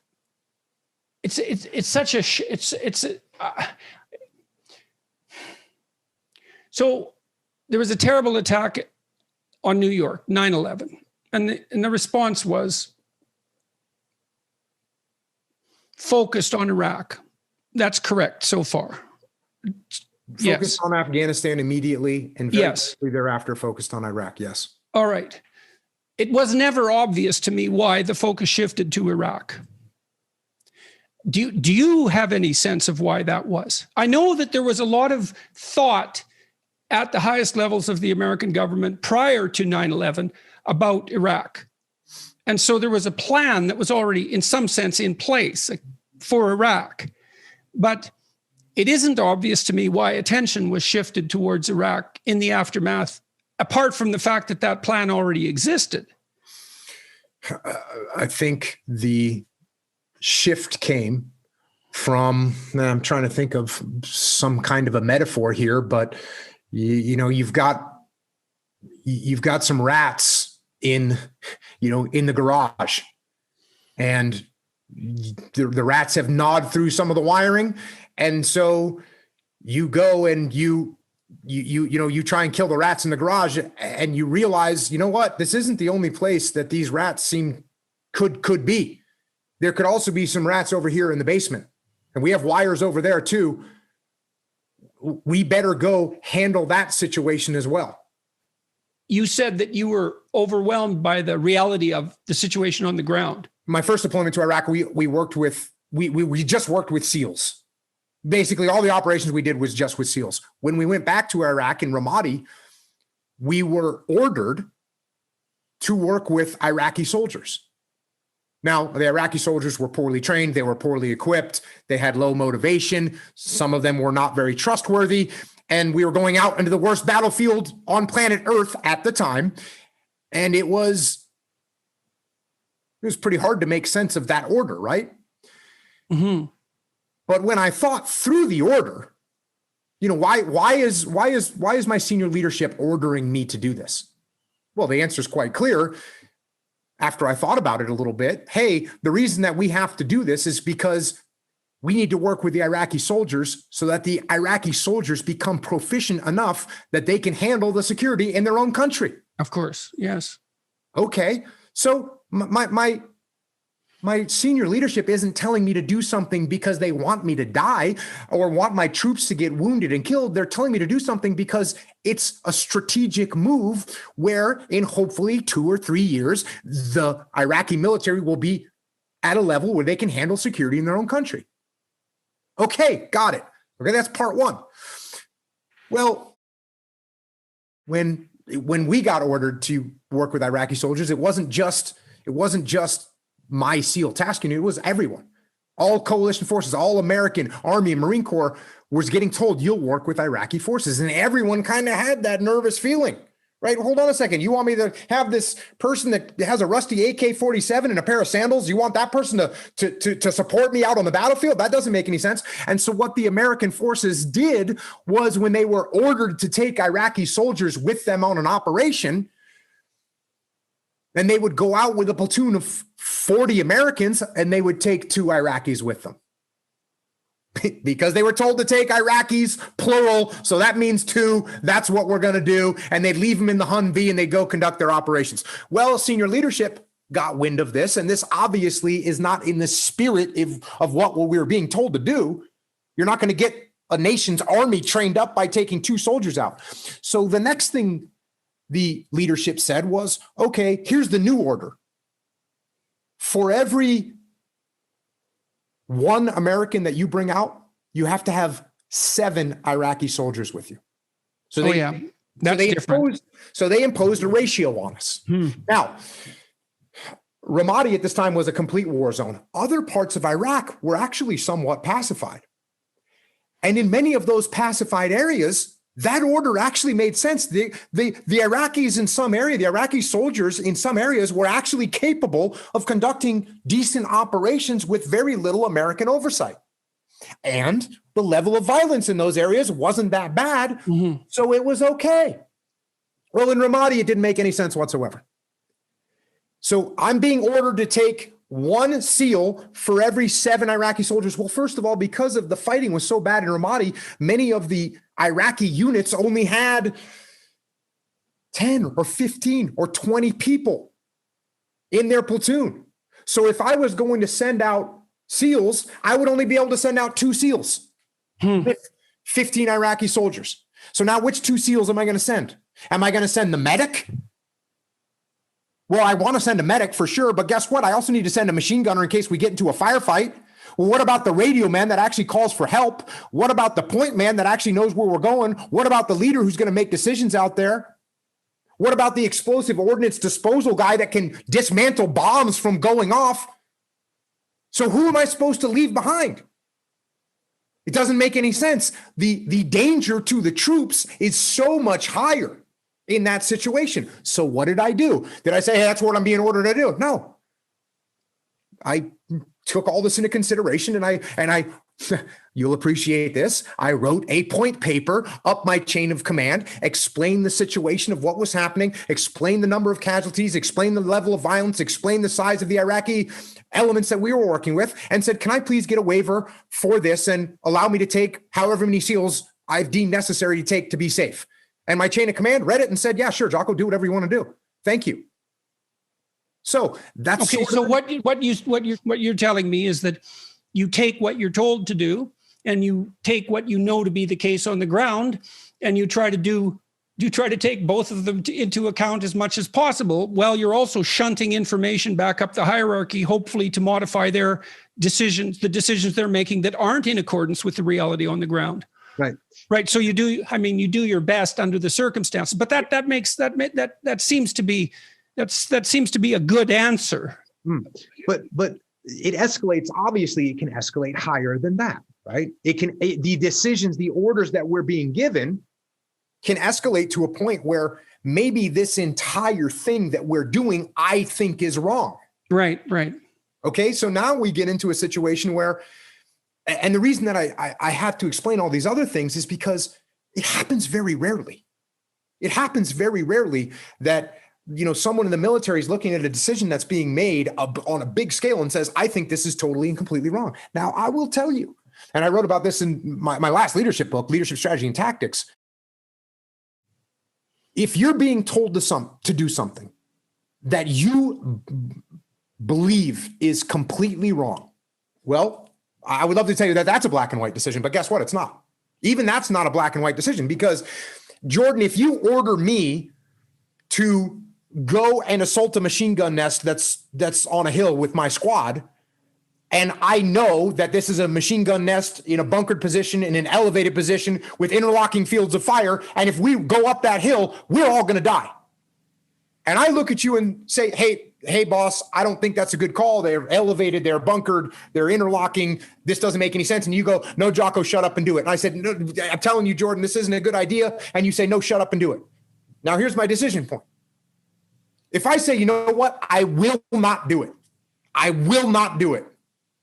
You know what you do? You go, cool, Jocko, you're fired. And you get your yes man come over, and your yes man comes in and you say, go assault that machine gun nest. And he takes the squad up and he gets everybody killed. So I surrendered my influence when I drew that line in the sand and said no. And you doomed other people to death. And I doomed other people to death. Now, My boss orders me, you order me, and I say, okay, boss, got it. You definitely want me to do this. There's no way out. Yes, you definitely got to do it. Okay. All right, guys, here's what's happening. We're going to get into a cover position. We're going to start maneuvering towards this thing. We're going to see what kind of fire we receive.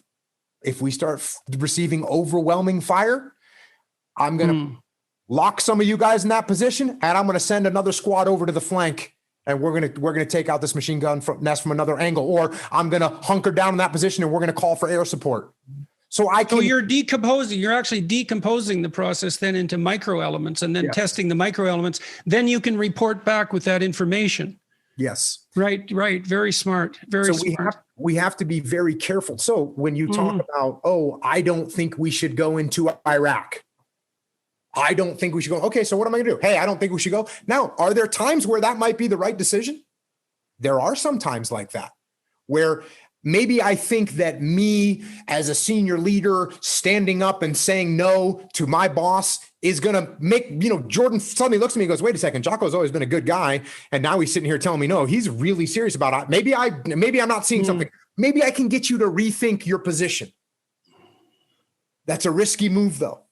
It's always a risky move to kind of draw a line in the sand or make kind of an ultimatum, because you use up your capital. You burn your leadership capital. It's even worse than that.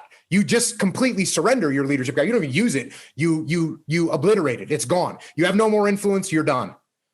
So we have to think very long and hard about those things.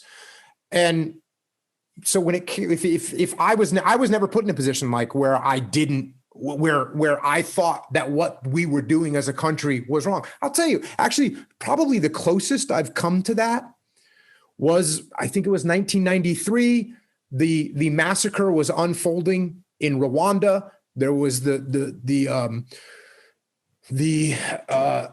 Hutus were killing the Tutsis by the hundreds of thousands, and I was on a Navy ship off the coast of Africa, on standby to go into Rwanda as this slaughter took place. And we didn't do anything. So that's the cost of not going to war there. It's the cost of not going to war. And there's a very, it's a very interesting, I'm sure you've heard of the massacre that took place in My Lai in Vietnam. Mm-hmm. And one of the most interesting things in that reprehensible scenario is what stopped it. So this horror is unfolding. There's murder, mutilation, rape, just going berserk. A company of American soldiers is murdering, raping, mutilating bodies, just absolutely heinous, absolutely reprehensible. And while this is happening, a helicopter pilot comes in and sees what's going on. And these guys have lost their mind, really. The guys on the ground have lost their mind. The helicopter pilot flies back to base. He walks into the Tactical Operations Center and says, hey, they are killing civilians out there. The commanding officer gets on the phone and says, hey, stop killing people. And they stopped immediately. They stopped immediately. That's what tells you how important leadership is. Leadership is the most important thing on the battlefield. And if you have a leader that's going to let things start to go in this direction, all it takes is one person to step up and say, hey, everyone, stop what you're doing. This is wrong. So you get a situation like Rwanda. We didn't really do anything. We didn't do anything. And what would it have taken if we rolled in there and said, hey, no more, stop. Do they look around with their machetes covered in blood and wake up of their neighbors and say, ooh, wait a second. Yep. Okay. We're going to stop.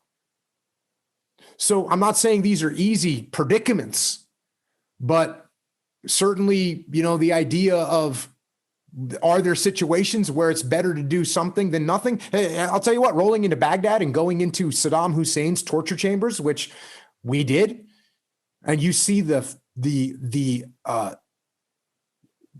hook, there was hooks hanging from ceilings and drainage where blood would drain in these torture chambers. You see that a couple times and you think, I'm okay with us being in here and getting rid of this guy. I'm going to switch topics. I want to talk to you about your books. And I'd like to know, look, you said right at the beginning of this interview that you wanted to be the best Navy SEAL, good Navy SEAL. That's what you said. You didn't say the best. You want to be a good Navy SEAL. The best was aiming a little bit too high. Yeah, no, that's why I wanted to get the words right.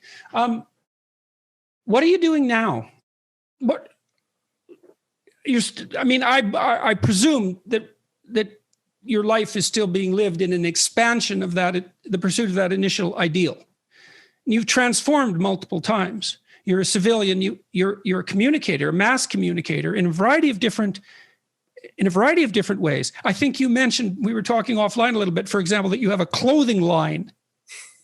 And I'm going to ask you about that because that's a curious thing to me, and that is, I'm definitely curious about that. But what's your mission? And is that the right question? Is that an appropriate question? So there's a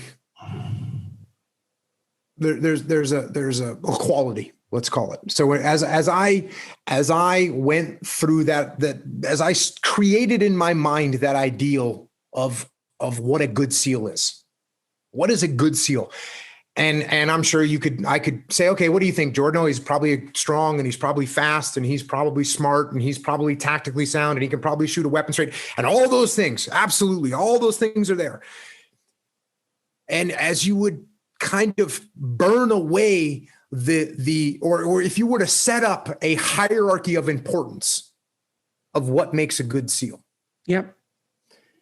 You might think that some people would think, oh, well, it's probably being the best shot, or it's probably being the strongest, or it's probably being really good in the water. All those things, all those skills that you think it might be. And you could talk to different SEALs and they would all kind of, some guy would say it's running, some guy would say it's strong, some guy would say it's the best shot, whatever, best tactician. But if you offered them one thing, 99.9% of SEALs would agree on what makes you a good SEAL. And that is, you look out for your teammates.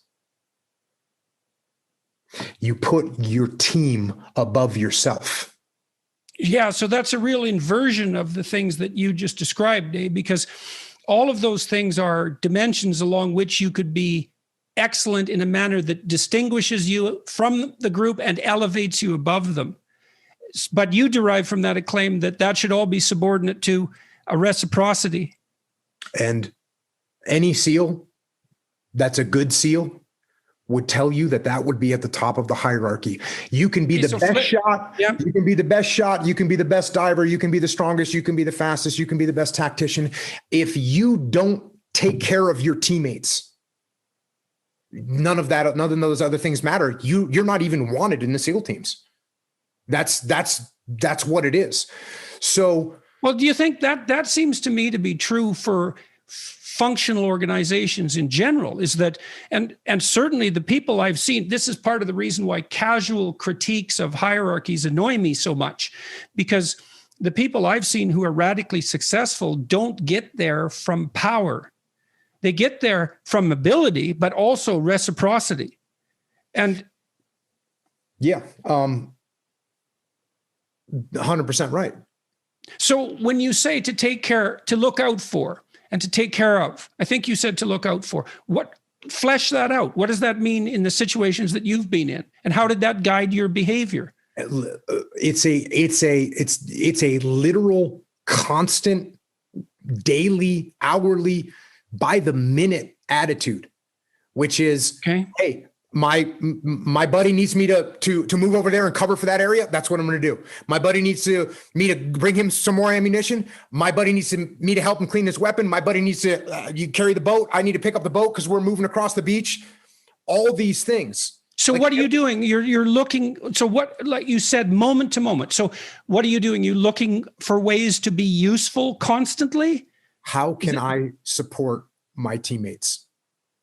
What can I give to them? How can I make their situation better right now?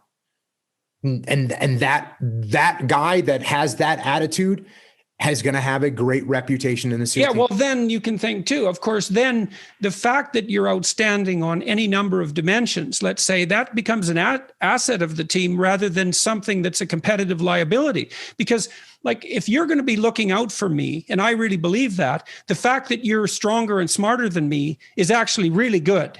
Because now I've got someone who's stronger than me and smarter than me who's looking out for me. And so whatever competitive jealousy there might have been there could be easily subsumed under appreciation for those positive attributes. Yes. And we are going to work together because guess what? You might be the strongest, but I'm a little bit faster than you. Right. And you might be a good shot, but I'm better in the water than you are.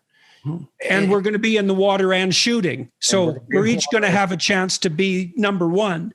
Yes. So the reason I went to that. And how long did it take you to figure that out? Like, you said something interesting about assembling the image of an ideal SEAL in your imagination. And so was that something that, were you consciously aware of doing that while you were doing that? Or did you see that you were doing that in retrospect? Unconscious, and saw that I did it in retrospect. And the team, the support your teammate is something that you hear immediately. And if you listen to it, you can't miss it. Now, guys miss it. Guys definitely miss it. But if your eyes are open and your ears are open, you can't miss it. It's day one, SEAL basic indoctrination. You take care of your swim buddy. They literally say that day one. They'll say, "Take care of your swim buddy." Now, and what does that mean in the swim buddy context? What does that translate to practically? That means before Jordan gets inspected by the instructor, I take a look at Jordan's gear and make sure it's all squared away and say, "You're good to go." As opposed to seeing that your life jacket's got a twisted strap and just sitting there looking straight ahead. No, I want to make sure you're okay. That's actually, before I check myself, I'm checking you. Before I check myself, I'm checking you. I'm making sure that you're good to go. See, this is partly why these claims, the broad claims that are being made in the social world at large now about hierarchical power being the fundamental attribute of society is so disturbing to me, because this is not true. It's literally not true. Only when a hierarchy becomes radically dysfunctional does individual power come to dominate. The rest of the time, it's something like what you're saying is that, and that's true. Capitalism has a bad rap, let's say morally, because of its selfishness. But the functional organizations that I've seen that are business organizations, if the people in there aren't motivated by the ethos that you're describing, no one bloody well wants to work with them. No one wants to buy their material. No one wants to partner with them across time. They don't even want to go golfing with them. So it's just not. It's so not true. It's completely not true. And that's the essence of the books that I've written about leadership, is that story over and over again. I had a SEAL platoon commander that operated via power, his authority and his power. That's how he operated. We did what he told us because he told us to do it, because he was the highest ranking guy, and you better be quiet and listen to me. And it's going to be my plan. And you all better just shut up and get on board with it. And right. we had a mutiny. We had a mutiny in that SEAL platoon where right. we went to his boss and said, we're not working with this guy. And he actually ended up getting fired. So everything you just said. Right. That's exactly right. Look, there's no stable organization. No organization can run stably across time if its predicate of operation is raw power. And the reason for that at some point is that the people who are being tyrannized are going to band together and say, no, we're not going to do this. We're going to take you out. Mm-hmm. And so if you don't want to be taken out, you can't exercise tyrannical power. It's the intrinsic weakness of tyranny. To confuse functional and competent organizations with tyranny is also to make a mockery of the fact that this cooperative ethos is actually the dominating principle if the organization is functioning properly.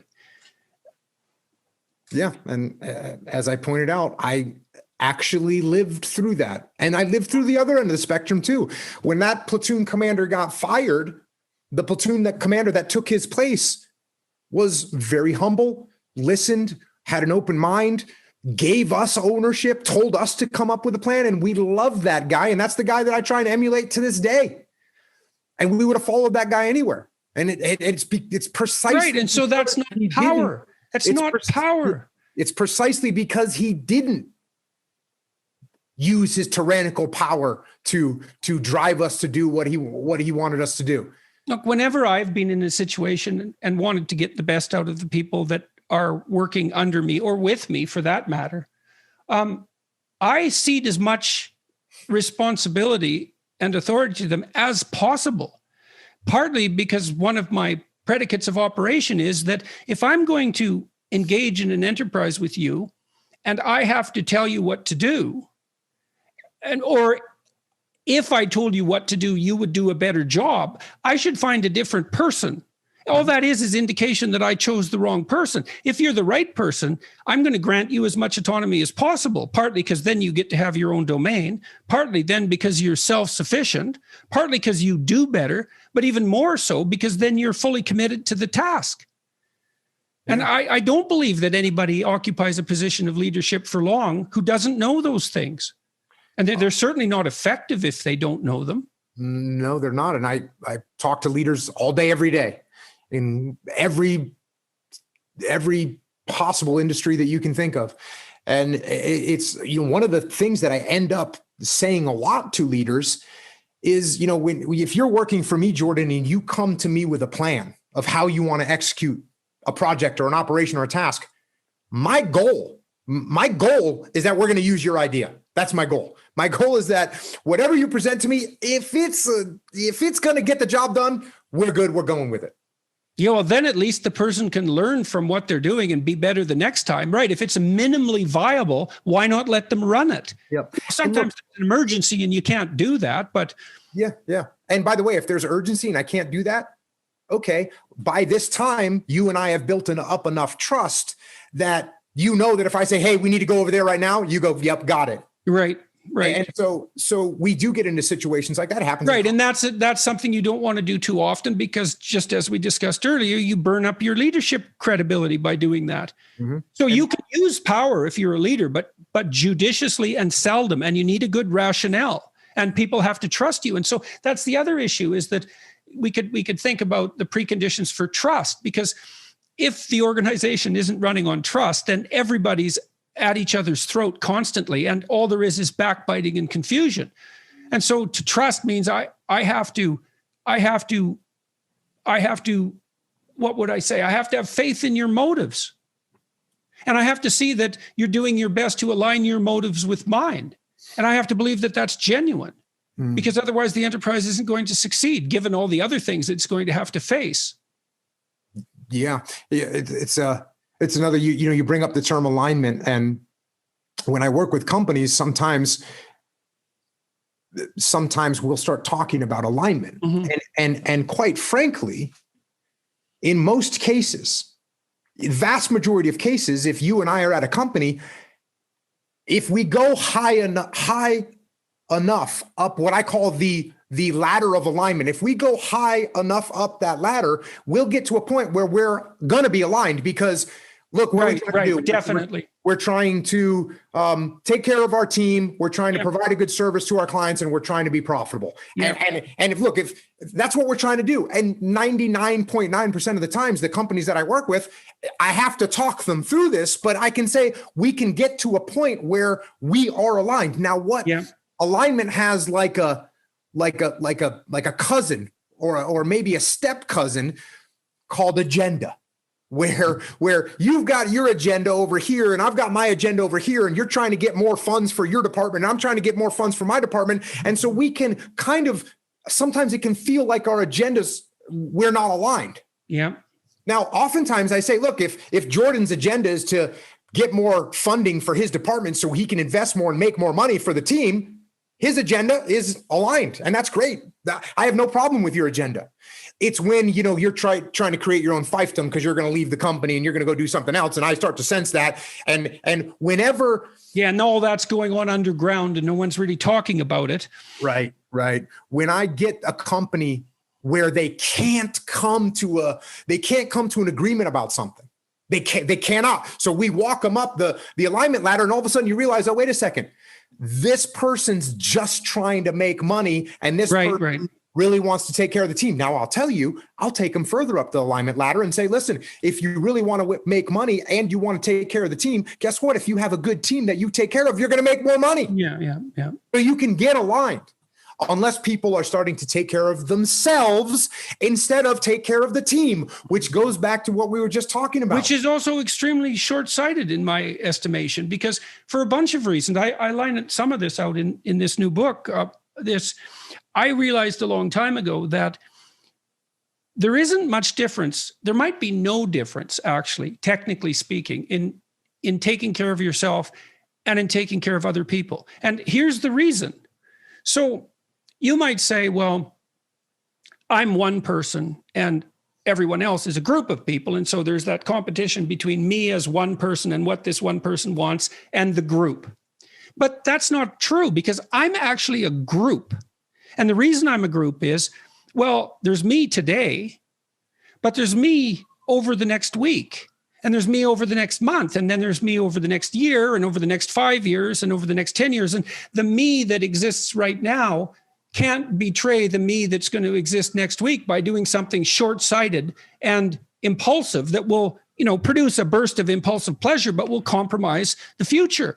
And so if I'm taking myself into account seriously, which I'm an entity that has multiple incarnations, let's say, across very large spans of time, then I immediately have a community that I have to serve. I have to serve the 80-year-old person that I'm going to become.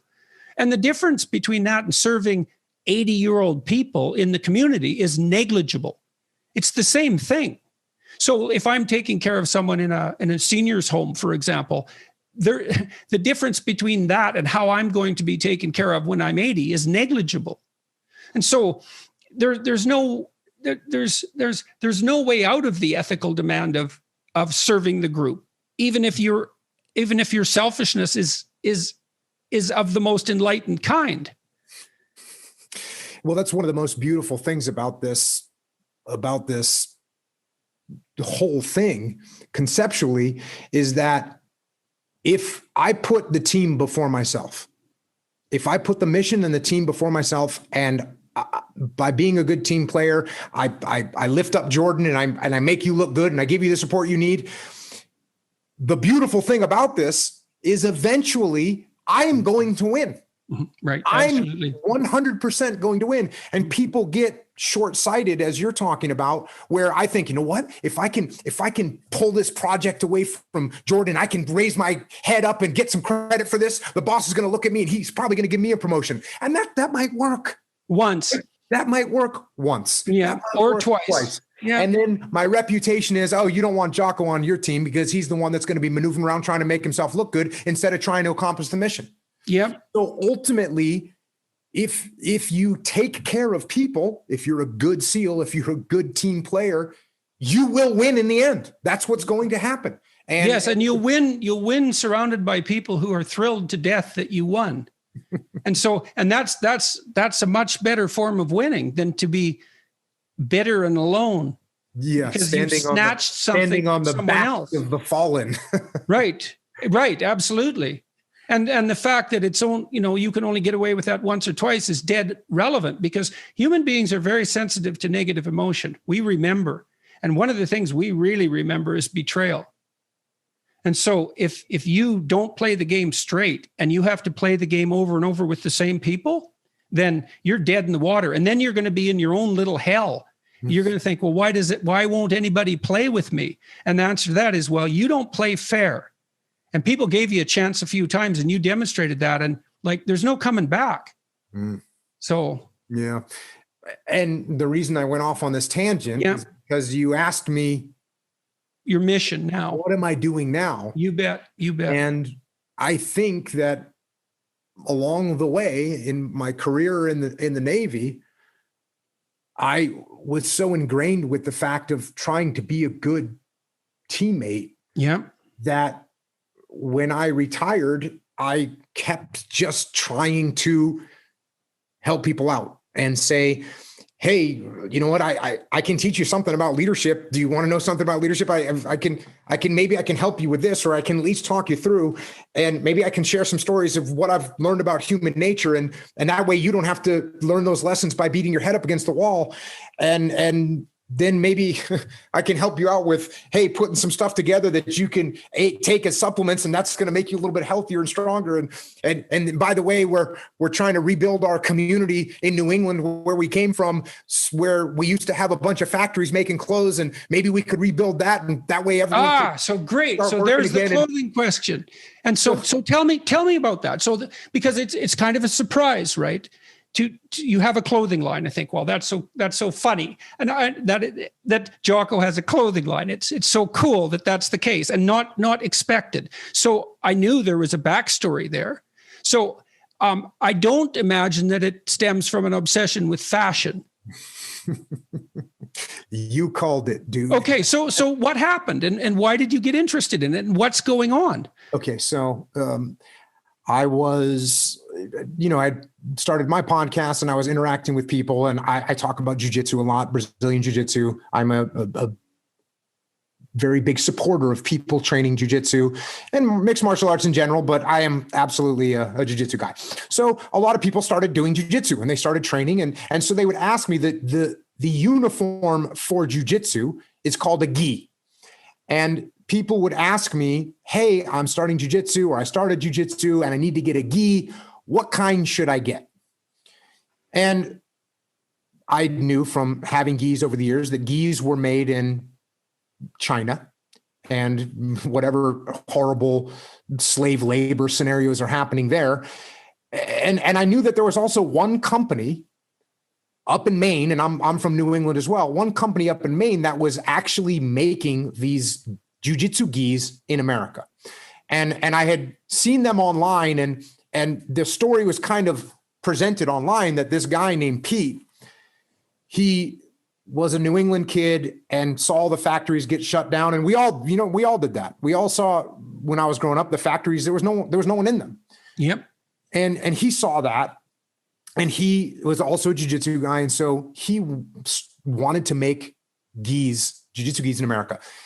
As he started to go down that path, he realized that the material that you would get to sew together a gi was not produced anywhere in America. So he decided he was going to get a loom to weave this material. And he starts asking around and poking around, and eventually finds that in a 500,000 square foot abandoned factory in Lewiston, Maine, there is one loom that hadn't been shipped overseas. And the woman that kind of owned it was planning to one day put that loom in a museum. And he said, I'll buy it from you. And so he bought this massive loom. It's as big as a couple beds put together, weighs thousands and thousands of pounds. And he gets some of his buddies, and they go and drag this loom out of this factory, and they take it apart. Yeah, what a cool find, eh? Yeah. What a remarkable piece of equipment. Completely remarkable. And he finds people that knew about these things, find some old timers. There was a guy named Lenny who's since died, but he used to work on looms. And he hired him and said, all right, he says, what do you want me to do? He said, we got to make this thing work. So he starts weaving this material, gets this thing up and running. So one day, and I'm following the story. I've been following that story for 3 or 4 years. And I'd actually reached out to him and said, hey man, I know you're up in Maine. I'm from up there. What do you think? Can I get some of your gis? I'd like to have some of your gis, and how much are they or whatever. And I wouldn't even hear back from him.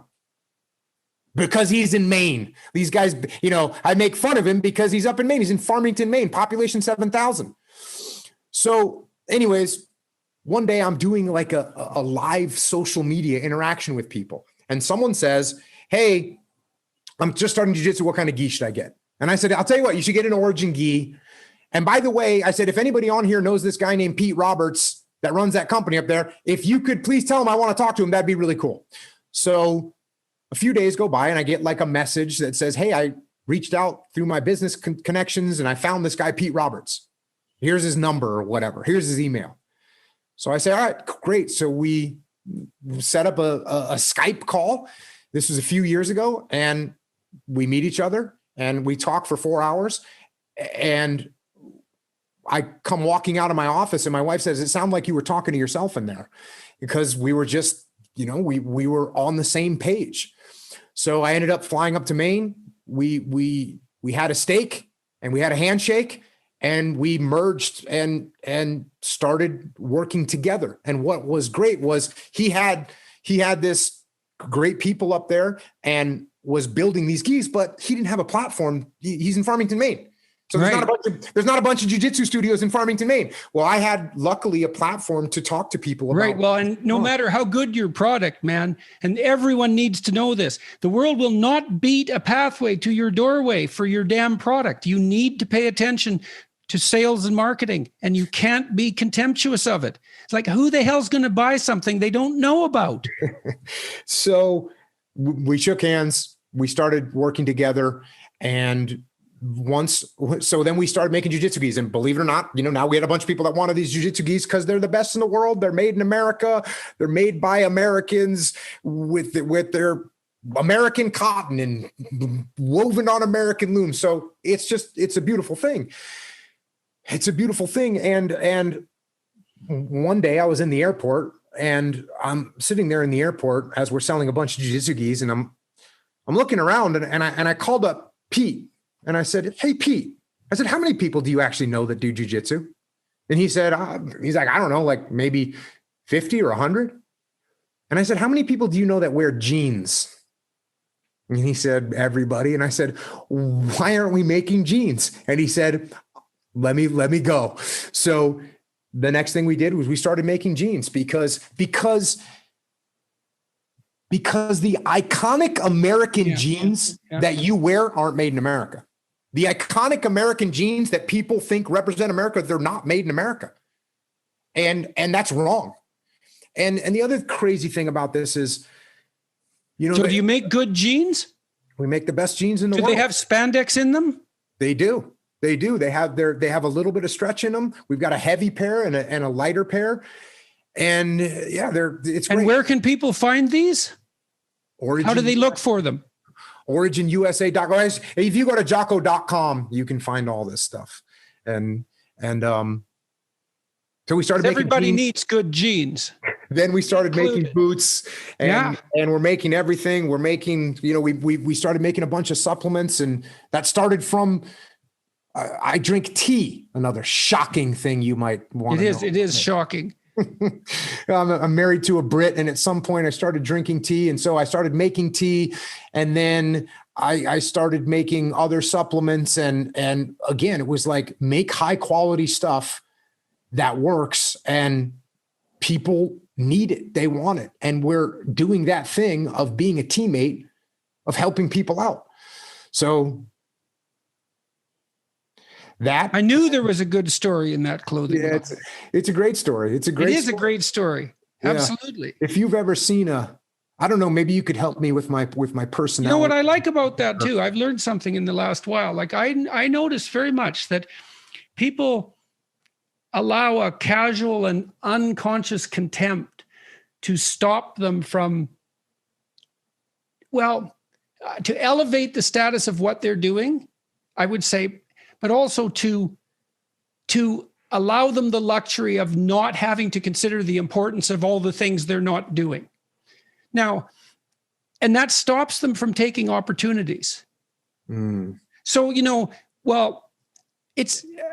I was watching this show last night. It was The Devil Wears Prada, and it was about the fashion industry and this girl who starts. You instantly thought of me?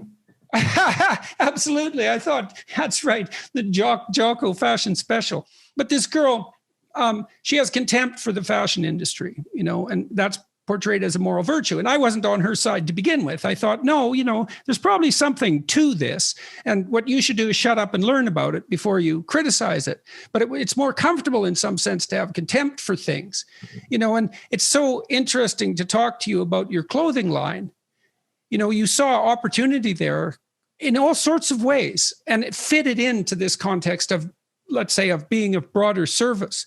And because you didn't have contempt for it at all, at any level, for the machinery, for the manufacturing, for the fact of making clothing, for having your name associated with that, for all of that, then it enables you to see an opportunity there and to do something immediately, and then to make an enterprise grow and work. And so that's another thing, is that casual contempt for what you can't do. That's a real ethical mistake. Yeah, that one will definitely. I see among academics, there's always contempt for businessmen, and the immorality of the capitalist enterprise. And then I see among businessmen, contempt for intellectualism and the ivory tower. And I think that's not doing either of you guys much good, because you both have something to bring to the table in a real sense, and some appreciation for what the other one knows that you don't is well worth everyone's attempt. And then everybody gets to win too. It's like, well, great, man, you've got this business enterprise, more power to you. And then you can say too, well, great, you teach all these people and you have this advanced learning, and isn't the world better because we can both bring that to the table? No need for that envy, not at all. It just contaminates things. Yeah, unless you let your ego slide in there. And you start to think, well, I studied so hard, and yet I'm only making whatever I'm making as a. Yeah, well, that's a huge part. Look, it's a huge part of the culture war, I believe, is that there's a tremendous resentment in the university about the fact that high-level intellectual endeavor doesn't attract disproportionate salary when other occupations do. But it certainly has no shortage of other rewards.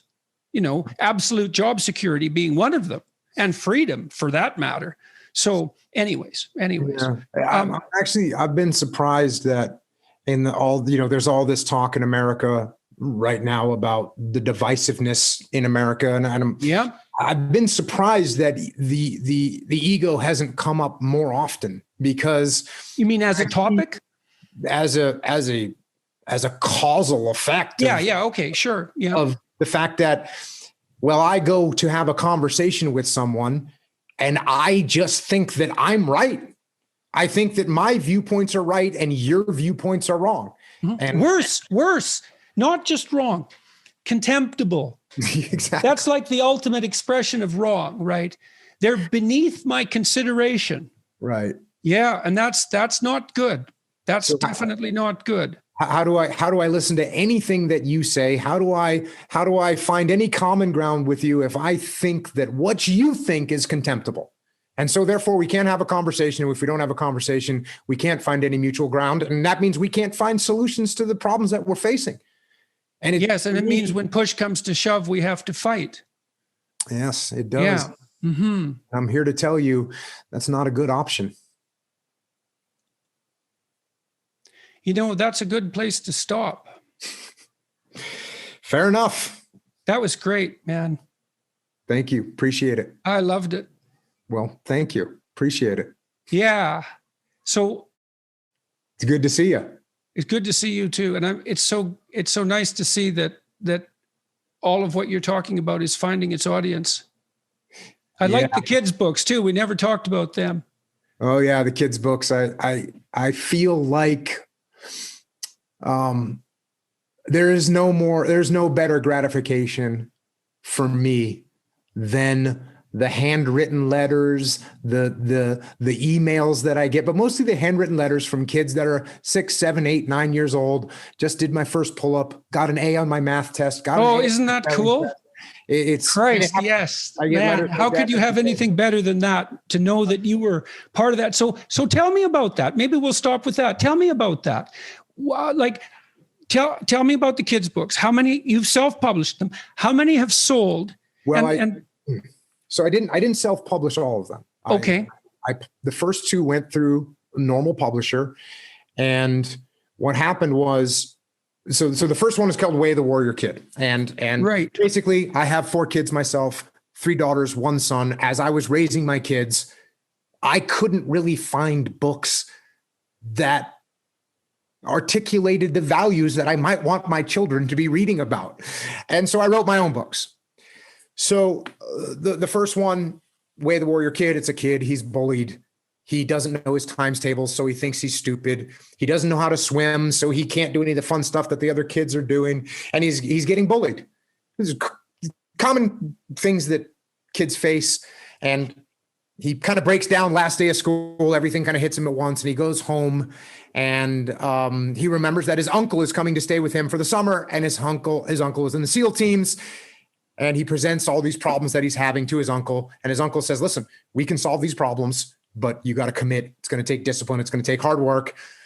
Teaches the kid how to study, teaches the kid how to make flashcards, teaches the kid how to eat right, teaches the kid how to work out, brings the kid to jiu-jitsu classes so he learns how to defend himself. Kid goes back to school and he's in a much better place. And so then that series carries on with different types of situations that kids get into. And so I wrote the first one, Way of the Warrior Kid, the second one, Mark's Mission. And then I had written a kid's book called Mikey and the Dragons. And I had written it, I finished it in August. And I talked to my publisher and I said, hey, I wrote this kid's book. I'm sorry, sorry I didn't let you know earlier, but I really want the book to come out for Christmas. And my publisher said, yeah, well, that's not really going to happen. And I said, yeah, but I really want it to come out by Christmas. And by this time, I think I'd written like 3 New York Times best-selling books for whatever that's worth. So it wasn't like I was, scrapping around trying to throw this together. I had a pretty good vision of what to do here. And it's worth a lot. Yeah. So I said, please, can I, get this thing published by Christmas? And they said there's no scenario where this book gets published by Christmas. And I said, are you sure? And they said, yeah. And I said, watch this. And so you started publishing in about a week. Yep. I started my own publishing company. We finished the art inside the book, and the book came out before Thanksgiving. And that was the beginning of Jocko Publishing. And so, yes, I've published, and then I just wrote the latest Way of the Warrior Kid book, Way of the Warrior Kid 4 Field Manual. And again, the most rewarding thing that happens to me on a daily basis is I get to open up letters from kids that are 7, 8, 9, 10, 11 years old that just, did their first pull-up or ran a mile in a certain amount of time, or cool. It's so cool to see that, because it's an unbelievably deep instinct that makes that satisfying. like I have the same experience. I don't ever see anything as satisfying as getting a message from someone who says, I've followed what you've been talking about, and here's what I've done that's improved my life because of it. There's a, when you read online comments, the negative ones are salient, right? They've got potency.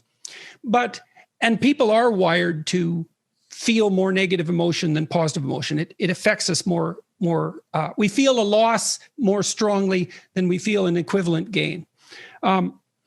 The one exception to that might be those kinds of letters.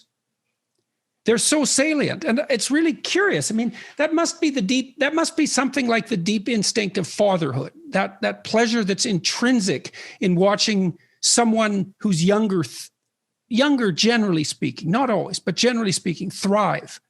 It's so satisfying. Yeah, I think that goes back to the concept of being a good teammate. Yes, definitely. It's the deepest part of it. And you're helping someone get on the correct path when they're 8 years old. And when people say to me all the time, the parents write me too. The parents say, hey, thank you. I got more out of this book than my kids did, right? They say that as well. The way that these books come together, it's like you're being a good teammate because you're putting someone on the right path at a young age.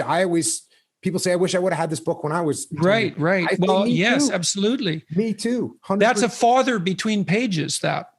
It is exactly that, because the fundamental role of a father, as far as I can tell, is encouragement. And I mean that technically, is that your job is to instill courage or to encourage courage, I suppose, in your children, to make them resilient in that manner, to make them confident in their ability to face the world, but also able to face the world. And that Warrior Kid book, it's such a different approach to the problem of bullying. It reminded me when you were talking about it, about The Simpsons. There's Nelson Muntz is the bully in The Simpsons. And he's quite a complex character, actually. And if he bullies you, there's a pretty high probability that the reason he's doing it is because you're doing something stupid and contemptible. So he's got this kind of corrective function. And he's not a bad kid, even though he's a bully. Some of his bully compatriots are bad kids, but he's not. He's from a family that's not doing well. He has his reasons for what he's like, but he is kind of a corrective, And there's a scene too in The Simpsons where one of the teachers says to Ralph, poor Ralph, the children are right to laugh at you, Ralph, which is a hilarious line, but also absolutely terrible. But, in your Warrior Kid book, the message there is one way of dealing with your inadequacies is to rid yourself of them. And it isn't self-evident that people who point out your inadequacies are your enemy. Now, that doesn't mean that bullies can't exploit, and it doesn't mean that bullying isn't reprehensible. But by the same token, a critic who points out a weakness has actually offered you a pathway to development, a true pathway to development. So, and your attitude to the kid was, look, kid, no one's going to laugh at you if you're the best swimmer, or maybe you don't even have to be the best, but you could swim, you could be stronger, you could elevate yourself. Yeah, it's so fun to write these books because I got to experience it. And, I always tell people say, oh, did you get bullied? Because I'm a bigger guy now. I was like, oh, when you're 10, you get bullied by 11-year-olds. That's the way. Right. Exactly. There's always going to be somebody that's bigger than you. In the second book, the bully is like a psychological bully. His name is Nathan James. And Nathan, he's not physically threatening you, but he's making fun of you and he's picking on you, and he'll take it to the point where he might, feel some repercussions, but then he'd be quiet. And so, this kid, Mark, says to his uncle, hey, I'm going to fight this kid. I'm going to fight him. And the uncle says, well, okay, if it comes to that, but before you fight him. So that's when you published yourself, I presume. No. This is book 2. Oh, really? Okay. Yep. Well, my mistake. Surprising. Well, that was a while ago. Do you think you could get a book like that published now? I'm not 100% sure. I wrote a novel that's coming out, which we should probably touch on, which went through like multiple screenings to make sure that it wasn't offensive and whatever else. Nathan James, the bully, he picks on the kids, but he talks, and his uncle, the kid Mark says, "Hey, I want to fight this kid." And his uncle says, "Okay, if it comes to that, but before you fight him, I want you to gather some intel." He says, "What do you mean gather some intel?" "I want you to collect some intelligence. I want to know why he acts this way." Mm-hmm. And so Mark watches this kid, Nathan James, for a couple of days, and he goes back and reports to his uncle, "This kid, he doesn't eat healthy. He eats potato chips, half a bag of potato chips. He's dirty. He doesn't change his clothes. His socks don't match. He's got holes in his jeans. He's a slob, totally lacks discipline. I think I should fight him." And then he says, "Well, why do you think he's like that?" Mm-hmm. "You need to do further intel, and I'm sure you can see where this is going." Mm-hmm. Eventually follows him and realizes the kid is kind of on his own. And the reason he has a half a bag of potato chips, is because his mom's not home at night and there's no dad to be found. And we don't even know what's going on, but he lives in some apartment building above a auto repair shop. And maybe his jeans wears the same jeans every day because that's the only pair he's got. And so instead of fighting this kid, maybe you should try and help him. Mm-hmm. And that's where that goes. Hmm. So yeah, this other novel that I wrote, which is coming out in the fall, is it's definitely going to be interesting what the critics say about it. I'm looking forward to it. I'm looking forward to their assessment. It's about two brothers. One brother is kind of a handsome, kind of street smart kid, smart, good looking. The other brother is got some kind of a unidentified disorder, mental handicap, and basically is an autistic guy. And he's obsessed with washing machines. And he works at a laundromat. And the laundromat is eventually going to be up for sale, and the younger brother, who's a little bit more street smart, decides if that happens, my older brother is never going to be happy again because he's not going to have this laundromat, and he decides he's going to do something to get money to buy that laundromat. And the only way he can figure out to do that is by doing something that's not legal. So he goes for it, and well, that's the story. And that's coming out when? Comes out in the fall. It's called Final Spin. How long have you been working on that? Well, I write about I wrote an original draft of it probably 15 years ago. And then just kind of set it aside. Mm-hmm. And then I dusted it off because it never left my mind. Uh-huh. This story never left my mind because ultimately it's about can you be happy, and what kind of sacrifices are you willing to make to be happy, and what about people that are stuck in a rut? When I was growing up, there was all these kids that were smarter than me and funnier than me and better athletes than me, and I would look around and they would get stuck in a rut, right, and not really do anything, and it would be a little bit sad. Yes, very. And, I was lucky enough, like you said, I joined the Navy and all of a sudden had a goal and had an aim and wanted to be a good SEAL. And that was enough to kind of put me in the right direction. Yeah. So what's next? Where do you want to take this? What's your ambition? You're teaching people, you're communicating with them on a very broad level. Yeah. That's where do you see this going? If it went where you want it to go? The ambition, the goal is to help more people. Help more kids become more confident, help more leaders do a better job of leading their teams, help people be on a better path in their life, healthier and doing productive things in the world.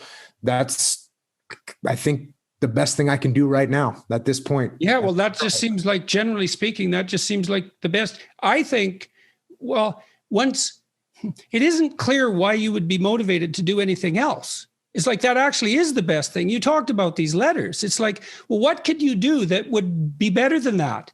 I mean, if you were as greedy as you could possibly be, you can't get better than that. So it's so rewarding.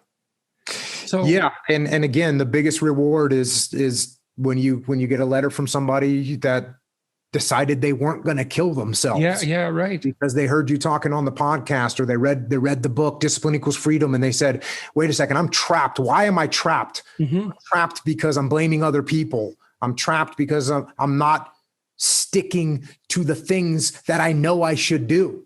Right. And they get on the right path. And, they always say, you changed my life. And I always say, I didn't change your life. You did. Which is the truth. Thanks a lot. Thanks for having me, man. Good seeing you. Good to see you too.